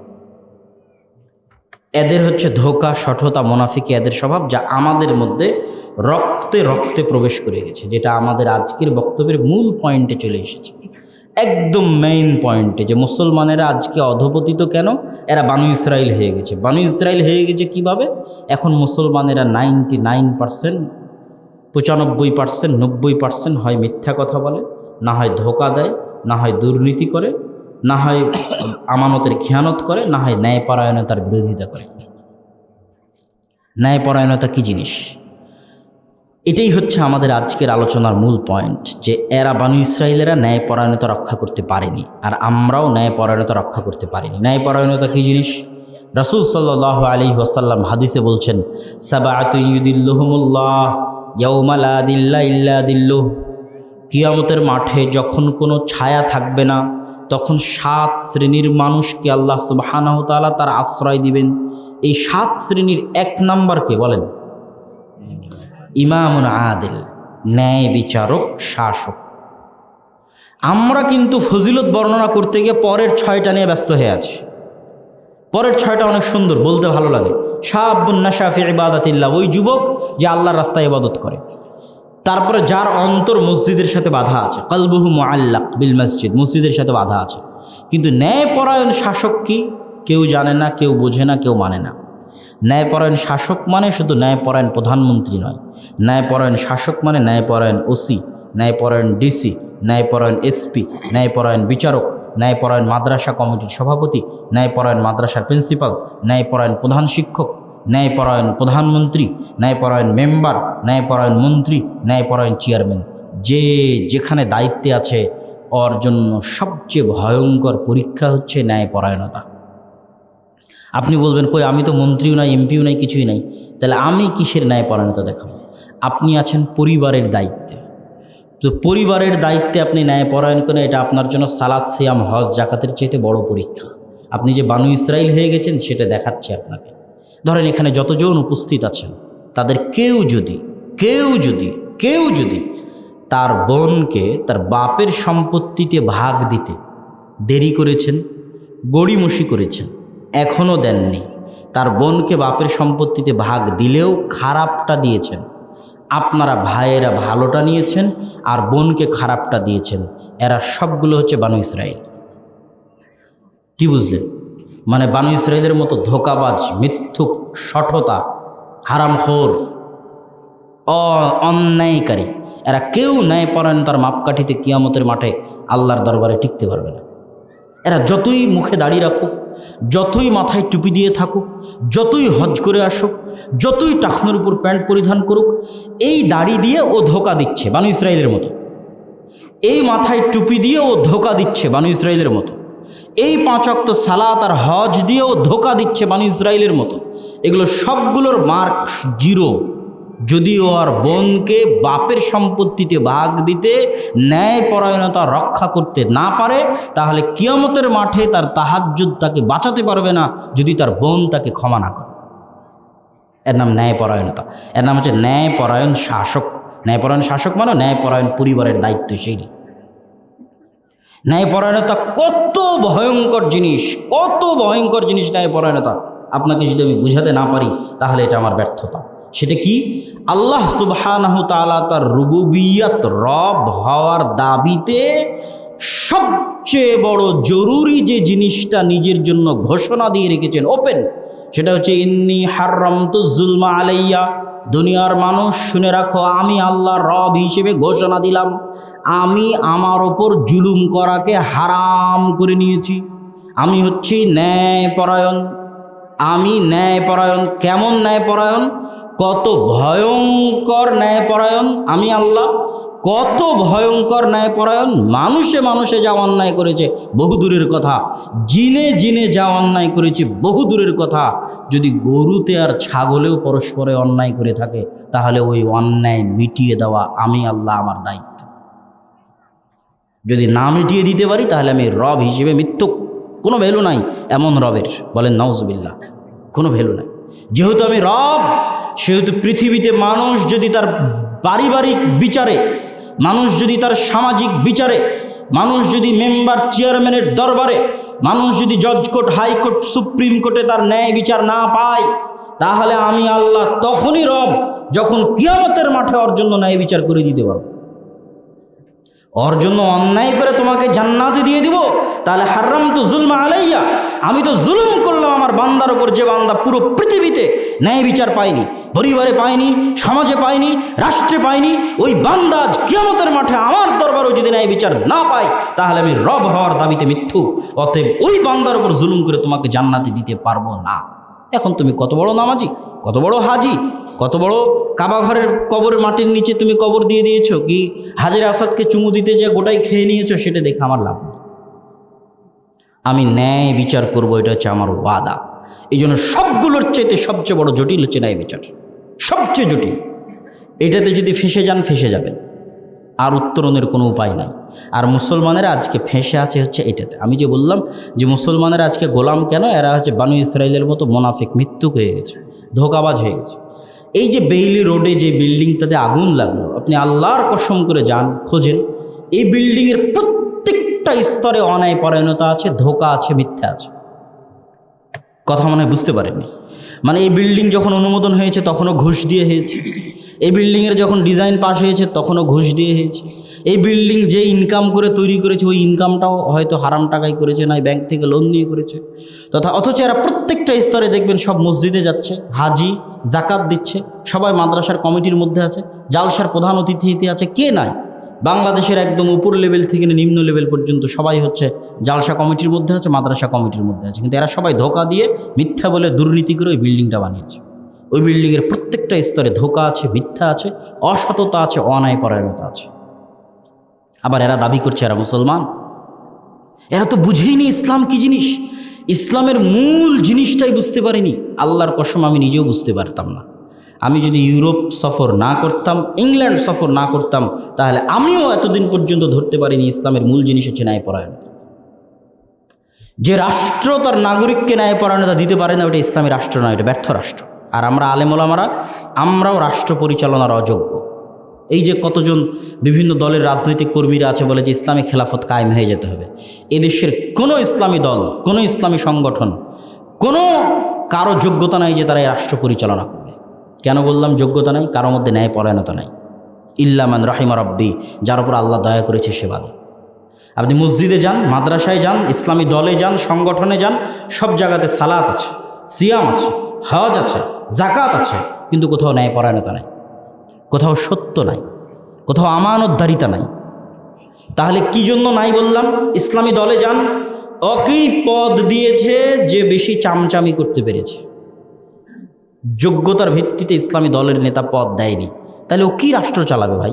রাষ্ট্র চালাতে পারবে না। আপনি মসজিদ কমিটির সভাপতির কাছে যান, ও তার মুয়াজ্জিন এবং ইমামের সাথে ন্যায়পরায়ণতা করতে পারেনি। আপনি মাদ্রাসার প্রিন্সিপাল পরিচালকের কাছে যান, সে তার অধস্তন কর্মকর্তা কর্মচারীর সাথে ন্যায়পরায়ণতা করতে পারেনি। তো যে ন্যায়পরায়ণতা প্রতিষ্ঠা করতে পারেনি, ও রাষ্ট্র পেলেও ন্যায়পরায়ণতা প্রতিষ্ঠা করতে পারবে না, সুতরাং ও ইসলামী রাষ্ট্র বানাতে পারবে না। একটা জিনিস ভুলে যান, ইসলামী রাষ্ট্র মানে 5 ওয়াক্ত সালাত নয়, ইসলামী রাষ্ট্র মানে জাকাত নয়, ইসলামী রাষ্ট্র মানে হজ নয়, ইসলামী রাষ্ট্র মানে পর্দা নয়, ইসলামী রাষ্ট্র মানে শতভাগ নাগরিককে শতভাগ ন্যায়পরায়ণতা দেওয়া। আমরা বুঝি না ইসলাম কি জিনিস। শতভাগ নাগরিককে শতভাগ ন্যায়পরায়ণতা দেওয়া, এটা ইসলামী রাষ্ট্র। যে রাষ্ট্র দিতে পারে না, ওই রাষ্ট্রের সবাই যদি নামাজি হয়, ওই রাষ্ট্রের সবাই যদি পর্দাশীল হয়, ওই রাষ্ট্র আল্লাহর কসম, আল্লাহর কসম, আল্লাহর কসম ইসলামী রাষ্ট্র নয়। ওমর রাদিয়াল্লাহু তাআলা আনহুর কিসের কমতি ছিল? ওমর রাদিয়াল্লাহু তাআলা কি নামাজ ছেড়ে দিতেন? ওমর রাদিয়াল্লাহু তাআলা কি জাকাত আদায় করতেন না? ওমর রাদিয়াল্লাহু তাআলা কি ওই সাহাবী নন যে তিনি আশারা মুবাশশিরিন বিল জান্নাহ, যে 10 জনকে আল্লাহ জান্নাতের সুসংবাদ দিয়েছিলেন? ওমর রাদিয়াল্লাহু তাআলা কি ওই সাহাবী নন যিনি সবসময় আবু বকর আর আল্লাহ রাসূলের সাথে থাকতেন? তিনি কি সেই সাহাবী নন? তাহলে ওমরের কি ঠেকা পড়লো? জেরুজালেম থেকে, মদিনা থেকে জেরুজালেম 1200 কিলোমিটার রাস্তা, অর্ধেক রাস্তা পায়ে হেঁটে যাবে আর গোলামকে উটের পিঠে চড়িয়ে রাখবে অর্ধেক রাস্তা। কেন? ওমর রাদিয়াল্লাহু তাআলা আনহুর কোন ইবাদতের কমতি আছে? কোন তাকওয়া, কোন পরহেজগারিতার কমতি আছে? ওমরের জন্য তো আল্লাহ রাসূলের ঘোষণা আছে যে 10 জন জান্নাতে যাবে, তার মধ্যে একজন ওমর রাদিয়াল্লাহু তাআলা আনহু, স্পষ্ট ঘোষণা। তাহলে কেন ওমর রাদিয়াল্লাহু তাআলা আনহু মদিনা থেকে জেরুজালেম অর্ধেক রাস্তা পায়ে হাঁটলেন? বিশুদ্ধ সূত্রে প্রমাণিত ঐতিহাসিক ঘটনা যে ওমর রাদিয়াল্লাহু তাআলা আনহু অর্ধেক রাস্তা পায়ে হেঁটেছেন। কেন? শুধু একটা জিনিস প্রমাণ করতে পায়ে হেঁটেছেন, সেটা হচ্ছে আমি ওমর দায়িত্বশীল হিসেবে শতভাগ ন্যায়পরায়ণ। বলেন আল্লাহু আকবার। যে আমি শতভাগ ন্যায়পরায়ণ। আর যেখানে ন্যায়পরায়ণতা নাই, ও যতই দাবি করুক যে ও মুসলমান, ও নামাজি, ও হাজি, ও হচ্ছে মিথ্যুক, ও হচ্ছে ধোঁকাবাজ, ও হচ্ছে মুনাফিক। ও কখনই নিজেকে মুসলমান দাবি করতে পারে না। সম্মানিত উপস্থিতি, আমরা আমাদের বক্তব্যের এই পর্যায়ে এসে যে মুসলমানেরা কেন আজ অধঃপতিত? মুসলমানদের মধ্যে সব আছে, নামাজ, সিয়াম, হজ, জাকাত সব আছে, কি নাই? এদের মধ্যে ন্যায়পরায়ণতা নাই, আমানতদারিতা নাই, সত্যবাদিতা নাই। কেউ সত্য বলে না। কে সত্য বলে? কি আলেম ওলামা, কি মসজিদ কমিটি, কি মাদ্রাসা কমিটি, কি এলাকার দায়িত্বশীল, কি মানুষজন, কি ব্যবসায়ী, সবাই প্রতি সেকেন্ডে মুসলমানদের কাছে সবচেয়ে সহজ পাপ মিথ্যা বলা। সবচেয়ে সহজ পাপ হচ্ছে মিথ্যা বলা মুসলমানদের কাছে। অথচ একটা ছোট্ট ঘটনা শুনুন, আবু সুফিয়ান রাদিয়াল্লাহু তাআলা আনহু। আর তার মধ্যে আমি একটু বলবো যে আপনাদের ছাত্ররা যারা দান আদায় করতে চায়, তারা কি প্রস্তুত আছে? যদি প্রস্তুত থাকে আমি এই বক্তব্যের এই সময়ের মধ্যে যাওয়ার জন্য অনুরোধ করছি। এবং আপনারা যারা এখানে উপস্থিত হয়েছেন, নতুন মাদ্রাসা, আল্লাহ সুবহানাহু ওয়া তাআলার দ্বীনের স্বার্থে আল্লাহর দেওয়া রিজিক থেকে আমাদের বক্তব্য কিন্তু আরও চলমান থাকবে। গুরুত্বপূর্ণ আলোচনা, বিশৃঙ্খলা সৃষ্টি করার প্রয়োজন নাই, তবে যার যা সামর্থ্য মাদ্রাসায় দান করবেন। আবু সুফিয়ান হচ্ছে মক্কা বিজয়ের সময় ইসলাম গ্রহণ করেছে। মক্কা বিজয় কখন হচ্ছে? 10 বছর মাক্কি জীবন যাওয়ার পর, আবার 10 বছর মদিনার জীবন যাওয়ার পর, 20 বছর নবুয়তি জীবন পার করার পর আল্লাহর নবী মক্কা বিজয় করেছে। তাহলে আল্লাহর নবীর নবী হওয়ার 20 বছর পর আবু সুফিয়ান ইসলাম গ্রহণ করছে। আর এই পুরো 20 বছর আল্লাহর নবীর সাথে যুদ্ধ করেছে, মারামারি করেছে, হত্যা করতে চেয়েছে, মদিনা ধ্বংস করতে চেয়েছে। খন্দকের যুদ্ধে সমগ্র আরব থেকে 10,000 সেনাবাহিনী একত্রিত করে মদিনাকে 1 মাস ঘিরে রেখেছে, মুহাম্মদ সাল্লাল্লাহু আলাইহি ওয়াসাল্লামকে হত্যা করবে এই প্ল্যানে।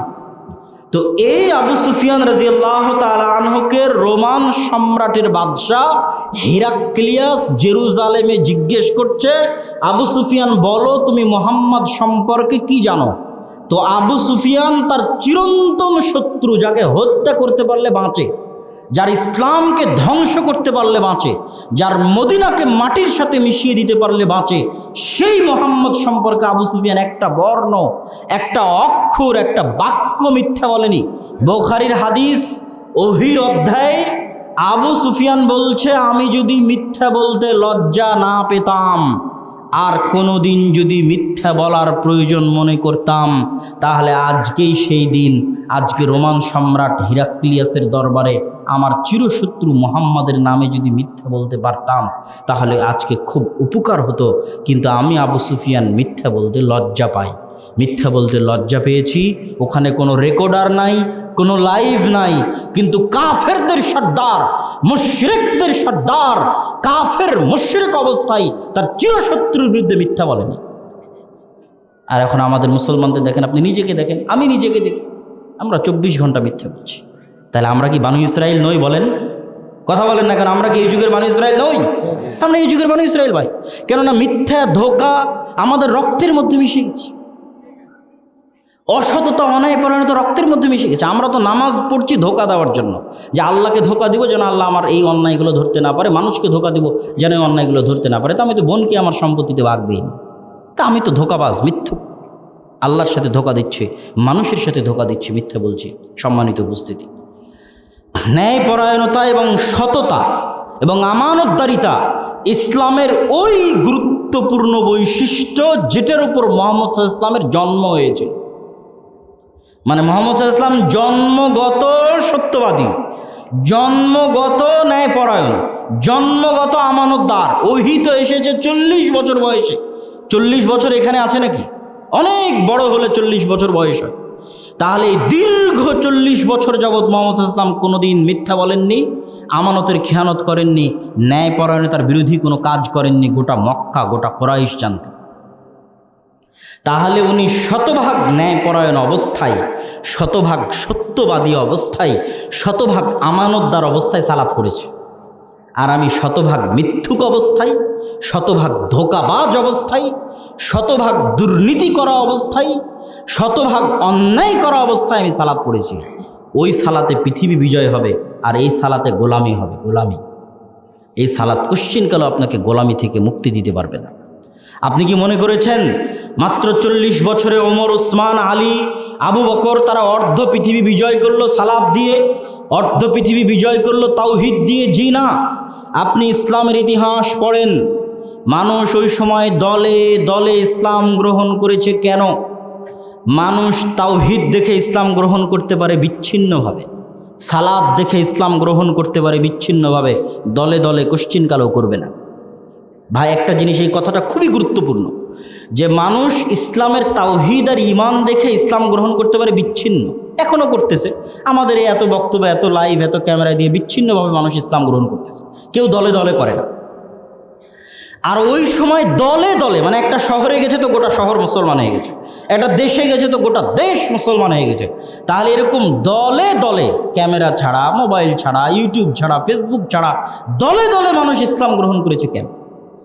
আপনি স্পেনের ঘটনা পড়েন, তারেক বিন জিয়াদ যখন স্পেনে গেছে, গোটা স্পেন একসাথে দলে দলে ইসলাম গ্রহণ করেছে। কেন? স্পেনের মানুষেরা দেখেছে, বাপরে বাপ, মুসলমানদের কি ন্যায়পরায়ণতা, মুসলমানদের কি সততা, কি আমানতদারিতা, আর আমাদের উপর কি জুলুম চলতেছে, আমাদের শাসকরা কি জুলুম করে। আমরা যদি জুলুম থেকে বাঁচতে চাই, পৃথিবীতে শতভাগ ন্যায়পরায়ণতা চাই, পৃথিবীতে শতভাগ আমানতদারিতা, সত্যবাদিতা চাই, যে আমাদের সন্তানদের সাথে কেউ অন্যায় অবিচার করবে না, আমার সন্তানেরা সুখী জীবনযাপন করবে যদি চাই, তাহলে এই ন্যায় বিচার একমাত্র ইসলাম দিতে পারবে। তোমরা দলে দলে ইসলাম গ্রহণ করো, ইসলামের ন্যায় বিচার পেতে, ইসলামের আমানতদারিতা পেতে, ইসলামের সত্যবাদিতা পেতে মানুষ দলে দলে ইসলাম গ্রহণ করেছে।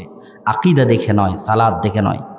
এই বাংলাদেশের ইতিহাস পড়েন, এই বাংলাদেশে এত মানুষ দলে দলে কেন ইসলাম গ্রহণ করেছে? আজ থেকে 700-800 বছর আগে যখন এই দেশের মানুষ দেখেছে ব্রাহ্মণ, শূদ্র, ক্ষত্রিয়, দাস এই 4 ভাগে ভাগ করে আমাদের উপর অত্যাচার করা হচ্ছে, জুলম করা হচ্ছে, তখন যখন মুসলমানেরা এসেছে দেখেছে কি ন্যায়পরায়ণ, কি সৎ, কি আমানতদার। আমরা যদি জুলম থেকে বাঁচতে চাই ইসলাম গ্রহণ করতে হবে। মানুষ জুলুম থেকে বাঁচতে দলে দলে ইসলাম গ্রহণ করেছে। আজ আমরা মুসলমানেরা সবাই জালেম হয়ে গেছি, বলেন নাউজুবিল্লাহ। অথচ আমরা ইসলামে এসেছিলাম জুলুম থেকে বাঁচতে। তাহলে ইসলামের সবচেয়ে বড় ব্র্যান্ডিং সেটা হচ্ছে আল্লাহর নবীর চরিত্র। ইসলামের সবচেয়ে বড় ব্র্যান্ডিং সেটা হচ্ছে সাহাবীদের চরিত্র, যারা সৎ, এরা ন্যায়পরায়ণ। ভাই নামাজি এটা ব্র্যান্ডিং নয়, আকীদা বিশুদ্ধ এটা ব্র্যান্ডিং নয়। এটা দেখে মানুষ বিচ্ছিন্নভাবে ইসলাম গ্রহণ করতে পারে, কিন্তু তোমার কোটি কোটি টাকা যার কাছে আমানতের সাথে রক্ষা হবে, তুমি চুল পরিমাণ মাজলুম হবে না যেই শাসন ব্যবস্থায়, সেটার নাম ইসলাম। এটা হচ্ছে সবচেয়ে বড় ব্র্যান্ডিং। মানুষ পাগলের মতো ইসলাম গ্রহণ করেছে সততা ফিরে পেতে, ন্যায়পরায়ণতা ফিরে পেতে, আমানতদারিতা ফিরে পেতে। আর আজকে আমরা ওগুলোই ছেড়ে দিয়ে বাহ্যিক ইবাদত দিয়ে ধোঁকা দিচ্ছি, অথচ আমরা মিথ্যা কথা বলছি, অথচ আমরা আমানতের খেয়ানত করছি, অথচ আমরা ন্যায়পরায়ণতা করতে পারছি না। সম্মানিত উপস্থিতি, এই জন্য আল্লামা ইকবাল ইউরোপ সফর করার পর উনি একটা কবিতায় লিখেছেন। উনি মুসলমানদের এই পাক ভারত বাংলাদেশের মানুষের সমস্যাটা ধরতে পেরেছিলেন। উনি কবিতায় লিখেছেন, সাবাক ফিরসে পর সাদাকত কা, শুজাআত কা, আদালত কা, লিয়া জায়েগা তুঝসে কাম দুনিয়া কি ইমামত কা। মুসলমানেরা, তোমাদের মধ্যে সালাত আছে, সিয়াম আছে, হজ আছে, জাকাত আছে, তোমরা সত্য বলা ভুলে গেছো। তোমাদের নবী কোনোদিন মিথ্যা বলেন। তোমরা নতুন করে সত্য বলা শিখো। সাদাকাত কা, সাবাক ফিরসে পর সাদাকাত কা, নতুন করে সত্য বলা শিখো। আদালত কা, নতুন করে ন্যায়পরায়ণতা বাস্তবায়ন করো, নিজ পরিবারে করো। যে যেখানে দায়িত্বে আছে সে সেখানে ন্যায়পরায়ণ হও। আপনি কি মনে করেছেন ন্যায়পরায়ণ এত হালকা? আপনার স্ত্রীর সাথে অন্যায়পরায়ণতায় আপনি জাহান্নামে চলে যাবেন। স্ত্রীর সাথে অন্যায়পরায়ণতায় জাহান্নামে চলে যাবেন। এইটাই ন্যায়পরায়ণতা হচ্ছে এত ভয়ঙ্কর। আপনি কি আপনার স্ত্রীর প্রতি ন্যায়পরায়ণ? আপনি যে এত 5 ওয়াক্ত নামাজ দেখাচ্ছেন, এত তাহাজ্জুদ দেখাচ্ছেন, এত হজ দেখাচ্ছেন, স্ত্রীর সাথে কি ন্যায়পরায়ণ? তাকে গালাগালি করেন, খারাপ ব্যবহার করেন, তাকে তার হক দেন, তাকে তার মোহর দিয়েছেন, তাকে তার মতো জামা কাপড় দিয়েছেন? দেননি। আপনি অন্যায়পরায়ণ, আপনি ধোঁকাবাজ, বনী ইসরাইলের মতো মিথ্যুক, ধোঁকাবাজ, মুনাফিক। এই জন্যই তো আপনি গোলাম। ন্যায়পরায়ণতা যখন ফিরে আসবে, সত্যবাদিতা যখন ফিরে আসবে, আমানতদারিতা যখন ফিরে আসবে, তখন আল্লামা ইকবাল বলছেন, আল্লাহ তোমাদেরকে পুনরায় পৃথিবীর নেতৃত্ব দিয়ে দিবেন, বলেন ইনশাআল্লাহ। অতএব ভাই, আপনি ইসলামী দল করেন, ইসলামী সংগঠন করেন, আহলে হাদিস হন, যেই হন, ইসলামের মূল জিনিসটা বুঝেন। ইসলামের মূল জিনিস সততা, আমানতদারিতা, ন্যায়পরায়ণতা। এটা না থাকার কারণে আমরা আজকে গোলাম। এবার চলেন পরের পয়েন্ট। এই পয়েন্ট শেষ করে দিলাম। পরের পয়েন্ট হচ্ছে, এই বনু ইসরাইলেরা নবীর সন্তান হওয়ার পরেও কেমনে এরকম ধোঁকাবাজ, মিথ্যুক, মোনাফেক হয়ে গেল? বুঝেননি মনে হয় আমার প্রশ্ন? ভাই, আমি তো আলোচনার মধ্যেই বললাম এরা সব ইয়াকুব আলাইহিস সালামের সন্তান, বললাম না? ইয়াকুব আলাইহিস সালামের 12 সন্তান দেখিয়ে তো সমুদ্রে 12টা রাস্তা তৈরি হলো। ইয়াকুব আলাইহিস সালামের 12 সন্তান দেখিয়ে তো ঝর্ণা 12টা তৈরি হলো। এরা তো নবীর সন্তান। এটা ইব্রাহিমের সন্তান, ইসহাকের সন্তান, ইয়াকুবের সন্তান, ইউসুফের সন্তান। তো এরকম হয়ে গেল কেন? ব্যাখ্যায় মুফাসসিরিনে কেরাম লিখছেন, দীর্ঘ 300 বছরের গোলামিতে এদের অন্তর ছোট হয়ে গেছে।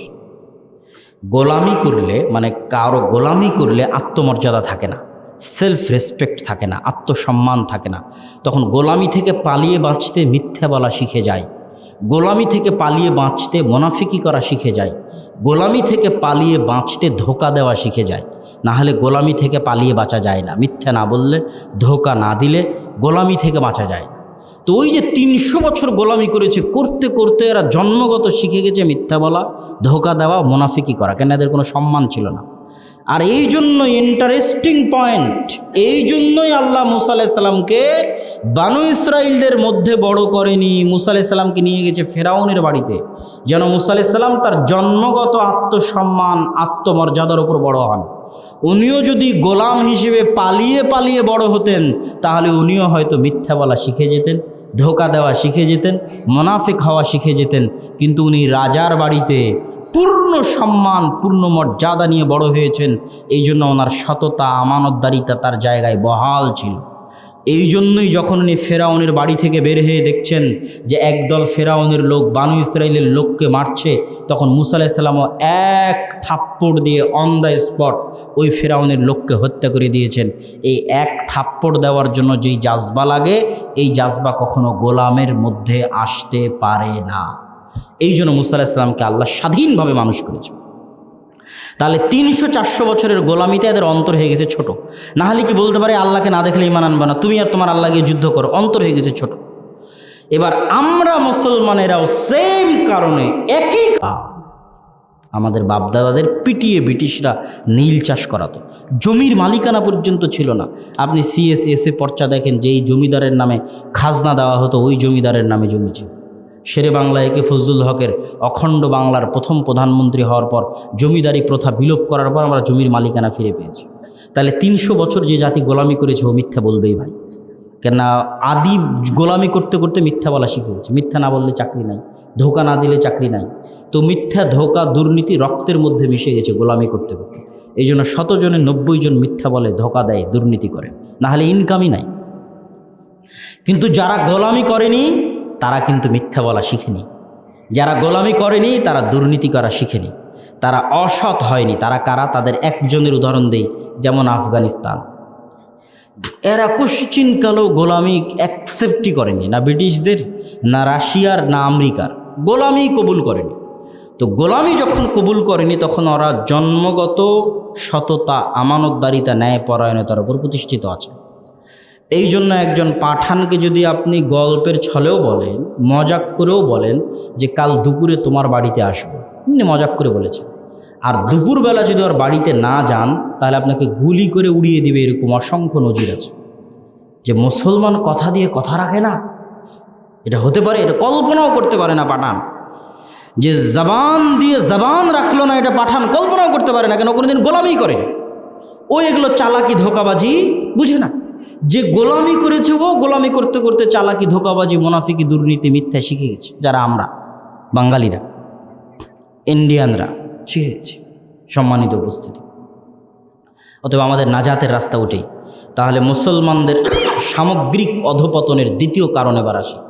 মুসলমানদের সামগ্রিক অধপতনের দ্বিতীয় কারণ হচ্ছে শিক্ষা।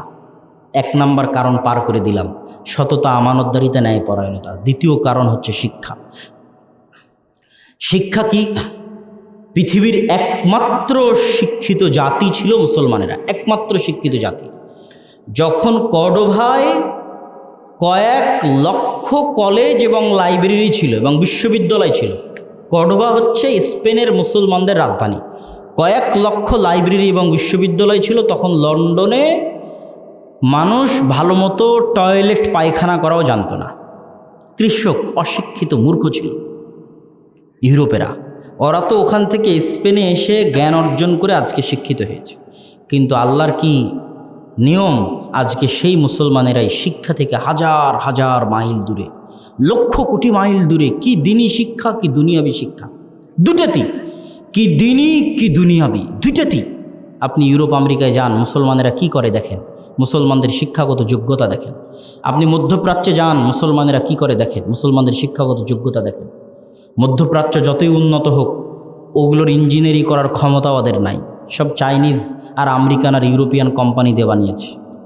আর ওদের কাছে আল্লাহ অঢেল টাকা দিয়েছে, এই টাকা বিনোদন আর পর্যটনের জন্য ব্যয় করে দিচ্ছে। কেউ শিক্ষার গুরুত্ব নাই কারো কাছে, কেউ শিক্ষিত না। আর আমাদের মতো থার্ড ওয়ার্ল্ড কান্ট্রি, এরা হচ্ছে ব্রিজ, কালভার্ট, রাস্তা। ভাই, ব্রিজ, কালভার্ট, রাস্তা যদি সোনা দিয়েও বানিয়ে দেন, আর যদি স্কুলে শিক্ষা না থাকে, কলেজে শিক্ষা না থাকে, তাহলে কালকে তো আপনার বন গ্রামে, আপনার বড়ই গ্রামের যে কলেজ হবে, যে মেডিকেল হবে, ওখানে ডাক্তারি করার জন্য ডাক্তার ইন্ডিয়া থেকে ভাড়া করে নিয়ে আসতে হবে, চায়না থেকে ভাড়া করে নিয়ে আসতে হবে। আর ওই ক্লিনিকের ঝাড়ুদার হবে এই এলাকার মানুষ, ওই ক্লিনিকের লেবার হবে এই এলাকার মানুষ। যেটা আমরা সৌদিতে দেখছি, মধ্যপ্রাচ্যে দেখছি যে আমাদের বাংলাদেশি ভাইয়েরা কী করে, বা ইউরোপ, আমেরিকায় দেখছি মুসলমানেরা কি করে, সব এই লেভেলের কাজ করে। তাহলে এটা কেন করতে পারছে না? এর চেয়ে উপরে কেন উঠতে পারছে না? শিক্ষা নাই। আর সেই শিক্ষাকে আরও ধ্বংস করা হচ্ছে। আল্লাহর ওয়াস্তে যা ছিল তার চেয়ে আরও ধ্বংস করা হচ্ছে, যেন বাংলাদেশের মানুষ 20 বছর 50 বছর পর যেন আরও গোলাম হয়। যতটুকু স্বাধীন ছিল যেন এতটুকুও না থাকে, আরও যেন গোলাম হয়। এই গোলামির রাস্তা আরও সচেতন করা হচ্ছে, আরও সুপ্রশস্ত করা হচ্ছে। আপনি দুনিয়াবী শিক্ষা বাদ দেন, দিনের শিক্ষার কথা আসে। কয়টা মসজিদ আছে, টাইলস আছে, এসি আছে, মসজিদে দিন শিক্ষার ব্যবস্থা নাই কেন? মসজিদ কমিটির কাছে মসজিদের উন্নয়ন মানে টাইলস আর এসি, দিন শিক্ষার কোনো ব্যবস্থা নেই।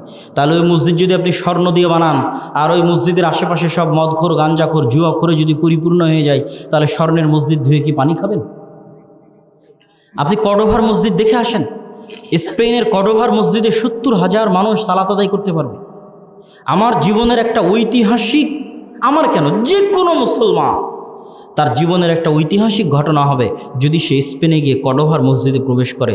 তার চোখ দিয়ে পানি আসবেই আসবে, যদি ওর অন্তরে জাররা পরিমাণ ঈমান থাকে। এত বিশাল মসজিদ, এক মাথা থেকে আর এক মাথা দেখা যায় না। আজ থেকে 50 বছর আগে পৃথিবীর দ্বিতীয় বৃহত্তম মসজিদ ছিল এটাই। এক ফ্লোরে 70,000 মানুষ সালাত আদায় করতে পারবে, অথচ এই মসজিদ পুরোটাই মূর্তি দিয়ে পরিপূর্ণ হয়ে আছে। আপনি আজানও দিতে পারবেন না, সালাতও আদায় করতে পারবেন না। এটা একটা মসজিদ নয়, স্পেনের প্রত্যেকটা গির্জায় মসজিদ, প্রত্যেকটা গির্জায়। বাহির থেকে দেখবেন মিনার আছে, মেহরাব আছে, ডিজাইন মসজিদের, কারুকাজ মসজিদের, দেখেই মনে হবে ভেতরে ঢুকে সালাত আদায় করি। আর ভেতরে ঢোকার পর দেখবেন মূর্তিতে পরিপূর্ণ, আজানও নাই, সালাতও নাই। তাহলে মসজিদ আপনি স্বর্ণ দিয়ে বানিয়ে লাভ নাই, মসজিদ বিরান পড়ে থাকবে। মসজিদের আসল কাজ হচ্ছে তার মুসল্লিকে সে শিক্ষিত করতে পারলো কিনা, তার মুসল্লির মধ্যে দিনের জ্ঞান দিতে পারলো কিনা। এটাই তো মুহাম্মদ সাল্লাল্লাহু আলাইহি ওয়াসাল্লামের উদ্দেশ্য ছিল মসজিদ নববী তৈরি করায়। তাহলে মুসলমানেরা কি হয়ে গেছে? তাদের কাছে শিক্ষার গুরুত্ব নেই।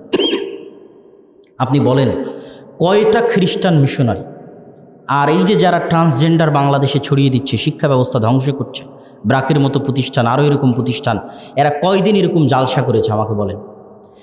খ্রিস্টানেরা কয়দিন জালসা করে তাদের খ্রিস্টান ধর্মের দাওয়াত দিয়েছে? আপনারা কোনোদিন শুনেছেন? আমার সাথে কথা বলেন, কোনোদিন শুনেছেন? তো ওই যে ব্রাক থেকে শুরু করে আরও যারা আমার সিলেবাসে ট্রান্সজেন্ডার ঢুকাচ্ছে, এরা কয়দিন ট্রান্সজেন্ডার ছড়ানোর জন্য এরকম জালসার আয়োজন করেছে? করবে না।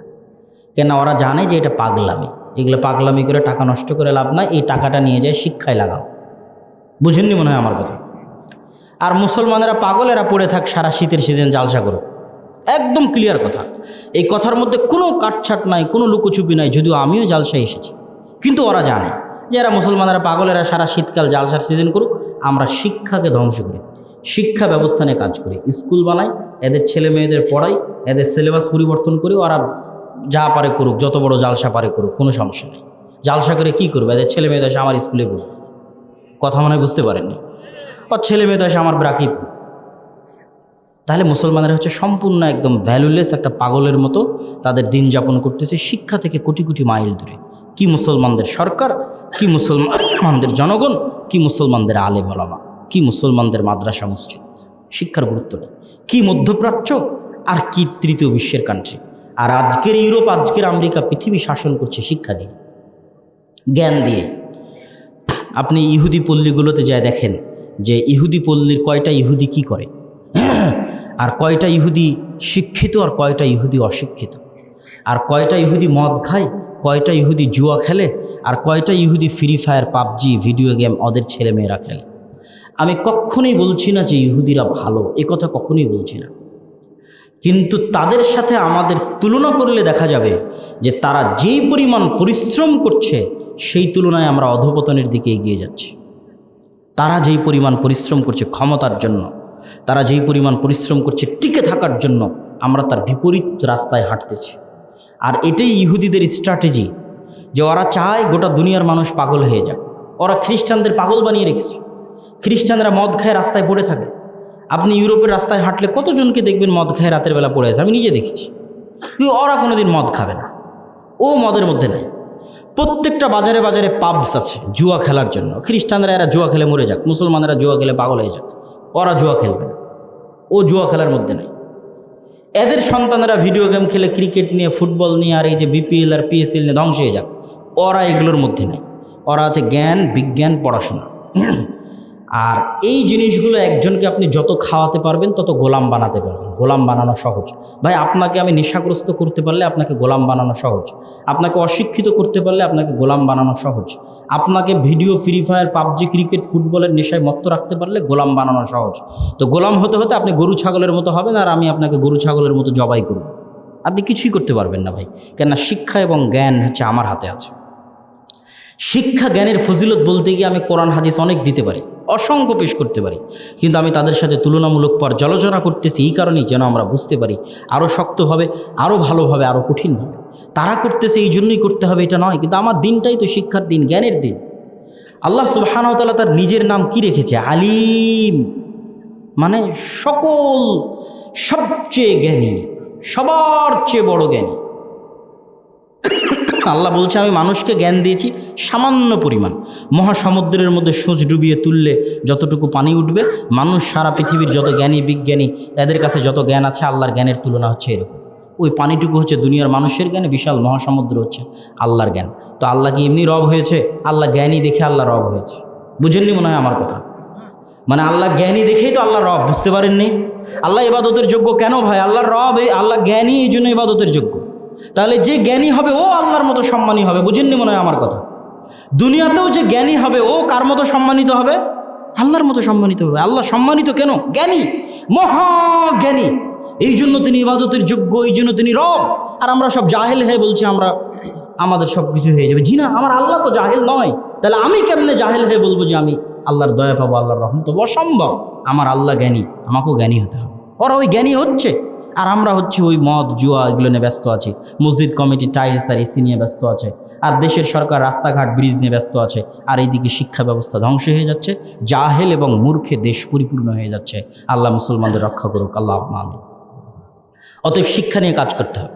এই জন্য আমার শ্রদ্ধেয় আঙ্কেল বললেন যে আব্দুল্লাহ উদ্যোগ নিয়েছে আর দাওয়া ইলাল্লাহর মাধ্যমে দেশব্যাপী মসজিদ ভিত্তিক মক্তব শিক্ষা। সব মক্তব আমার মাধ্যমে চলতে হবে এটা না, কিন্তু এই মসজিদ ভিত্তিক দিন শিক্ষার যে গুরুত্ব আছে, এই উদ্যোগটার কারণে আমার আঙ্কেল পর্যন্ত, চাচা পর্যন্ত যে দাওয়াতটা গেছে, এটাই সফলতা। বলেন আলহামদুলিল্লাহ। এরকম আপনারা আজকে এসেছেন, আপনাদের কান পর্যন্ত যদি পৌঁছে, এটাই সফলতা। আপনারা ফিরে গিয়ে আপনাদের মসজিদে দিন শিক্ষার ব্যবস্থা আগে করবেন। বলতে বলতে আমি বলেছি আপনার এসি বিক্রি করে করবেন, আপনার টাইলস বিক্রি করে করবেন, আপনার ফ্যান বিক্রি করে করবেন, আপনার লাইট বিক্রি করে করবেন। তারপরও আগে মসজিদে কি ঠিক রাখবেন? শিক্ষা। কি ঠিক রাখবেন? শিক্ষা। মা এবং বোনদের শিক্ষার ব্যবস্থা করে দিন, মা এবং বোনদের জ্ঞান অর্জনের ব্যবস্থা করে দিন। সম্মানিত উপস্থিতি, মুসলমানদের ধ্বংসের তৃতীয় কারণ, আজকের বক্তব্যের শেষ পয়েন্ট। আগের দুটা কারণ কি ছিল? মুসলমানদের ধ্বংসের এক নম্বর কারণ, মুসলমানেরা বানু ইসরাইল হয়ে গেছে। সততা নাই, আমানতদারিতা নাই, ন্যায়পরায়ণতা নাই, ধোঁকায় পরিপূর্ণ, মিথ্যা মুনাফিকিতে পরিপূর্ণ। দুই, শিক্ষা নাই, সব জাহেল হয়ে গেছে, মূর্খ হয়ে গেছে। কি মধ্যপ্রাচ্য আর কি আমাদের দেশ, আর কি মাদ্রাসা, কি মসজিদ, আর কি দুনিয়াবী শিক্ষা, সব দিকেই মুসলমানেরা পিছিয়ে। তিন নাম্বার, সুদী অর্থনীতি। সুদী অর্থনীতি শুধু মুসলমানদেরকে গোলাম বানানোর জন্য নয়, সুদী অর্থনীতি পৃথিবীর প্রত্যেকটা মানুষকে গোলাম বানানোর জন্য সুদী অর্থনীতি চালু রাখা হয়েছে। আবারও বুঝেন, আমি যদি মায়ানমারের বৌদ্ধদের গোলাম বানাতে চাই, আমি যদি শ্রীলঙ্কার বৌদ্ধদের গোলাম বানাতে চাই, ইন্ডিয়ার হিন্দুদের গোলাম বানাতে চাই, আর বাংলাদেশের মুসলমানদের গোলাম বানাতে চাই, তাহলে পৃথিবীর সব মানুষকে গোলাম বানাতে পারে সুদী অর্থনীতি।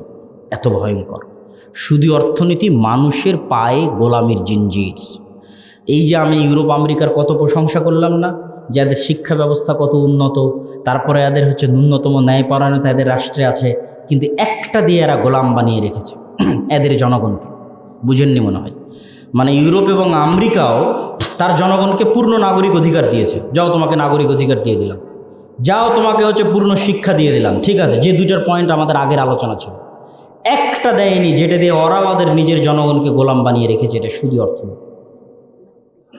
ইংল্যান্ডের মাটিতে কেউ কেউ সারা জীবন ইনকাম করে একটা বাড়ি কিনতে পারবে না যতক্ষণ না সরকারের কাছে লোন না নিবে।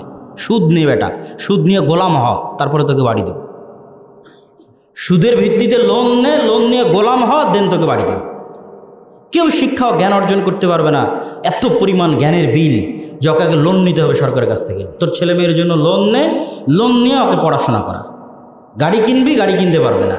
ওইভাবে সিস্টেম করা আছে, আপনি আপনার ইনকাম দিয়ে গাড়ি কিনতে পারবেন না। লোন নে, লোন নিয়ে গোলাম হ, তারপরে গাড়ি কিন।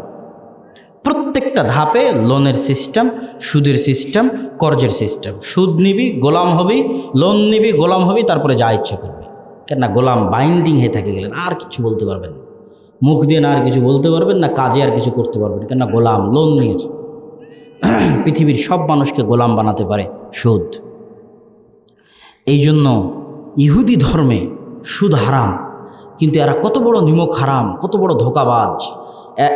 এরা পরস্পরে সুদ নিবে না, কিন্তু সারা পৃথিবীর মানুষের কাছ থেকে এরা সুদি লেনদেন করবে। কত বড় ধোঁকাবাজ। ওদের দিনের মধ্যে আল্লাহ সুদ হারাম করে রেখেছে। ওরা বলবে আমরা ইহুদিতে সুদ নিব না, দিব না। কিন্তু আমরা ইহুদির সাথে ইহুদি যত লেনদেন হবে সুদের মাধ্যমে লেনদেন হবে, যাতে আমরা ওদের গোলাম বানাতে পারি। সম্মানিত উপস্থিতি, আজকে আমরা মুসলমানেরা ব্যক্তি জীবনে গোলাম আছি, রাষ্ট্রীয়ভাবে গোলাম আছি সুদের কারণে।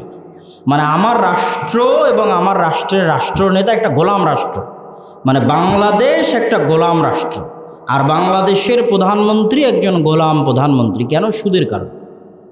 এটা পৃথিবীর সব মুসলমান দেশ, আফ্রিকার যে কোনো মুসলমান দেশ একটা গোলাম দেশ। পাকিস্তান একটা গোলাম দেশ, পাকিস্তানের প্রধানমন্ত্রী একটা গোলাম প্রধানমন্ত্রী। কেন? সুদের কারণে। ওই যে সুদী অর্থনীতিতে লেনদেন করেছে, লোনের বেড়া জালে আটকে গেছে, ওর আর কিচ্ছু করার ক্ষমতা নাই, গোলাম।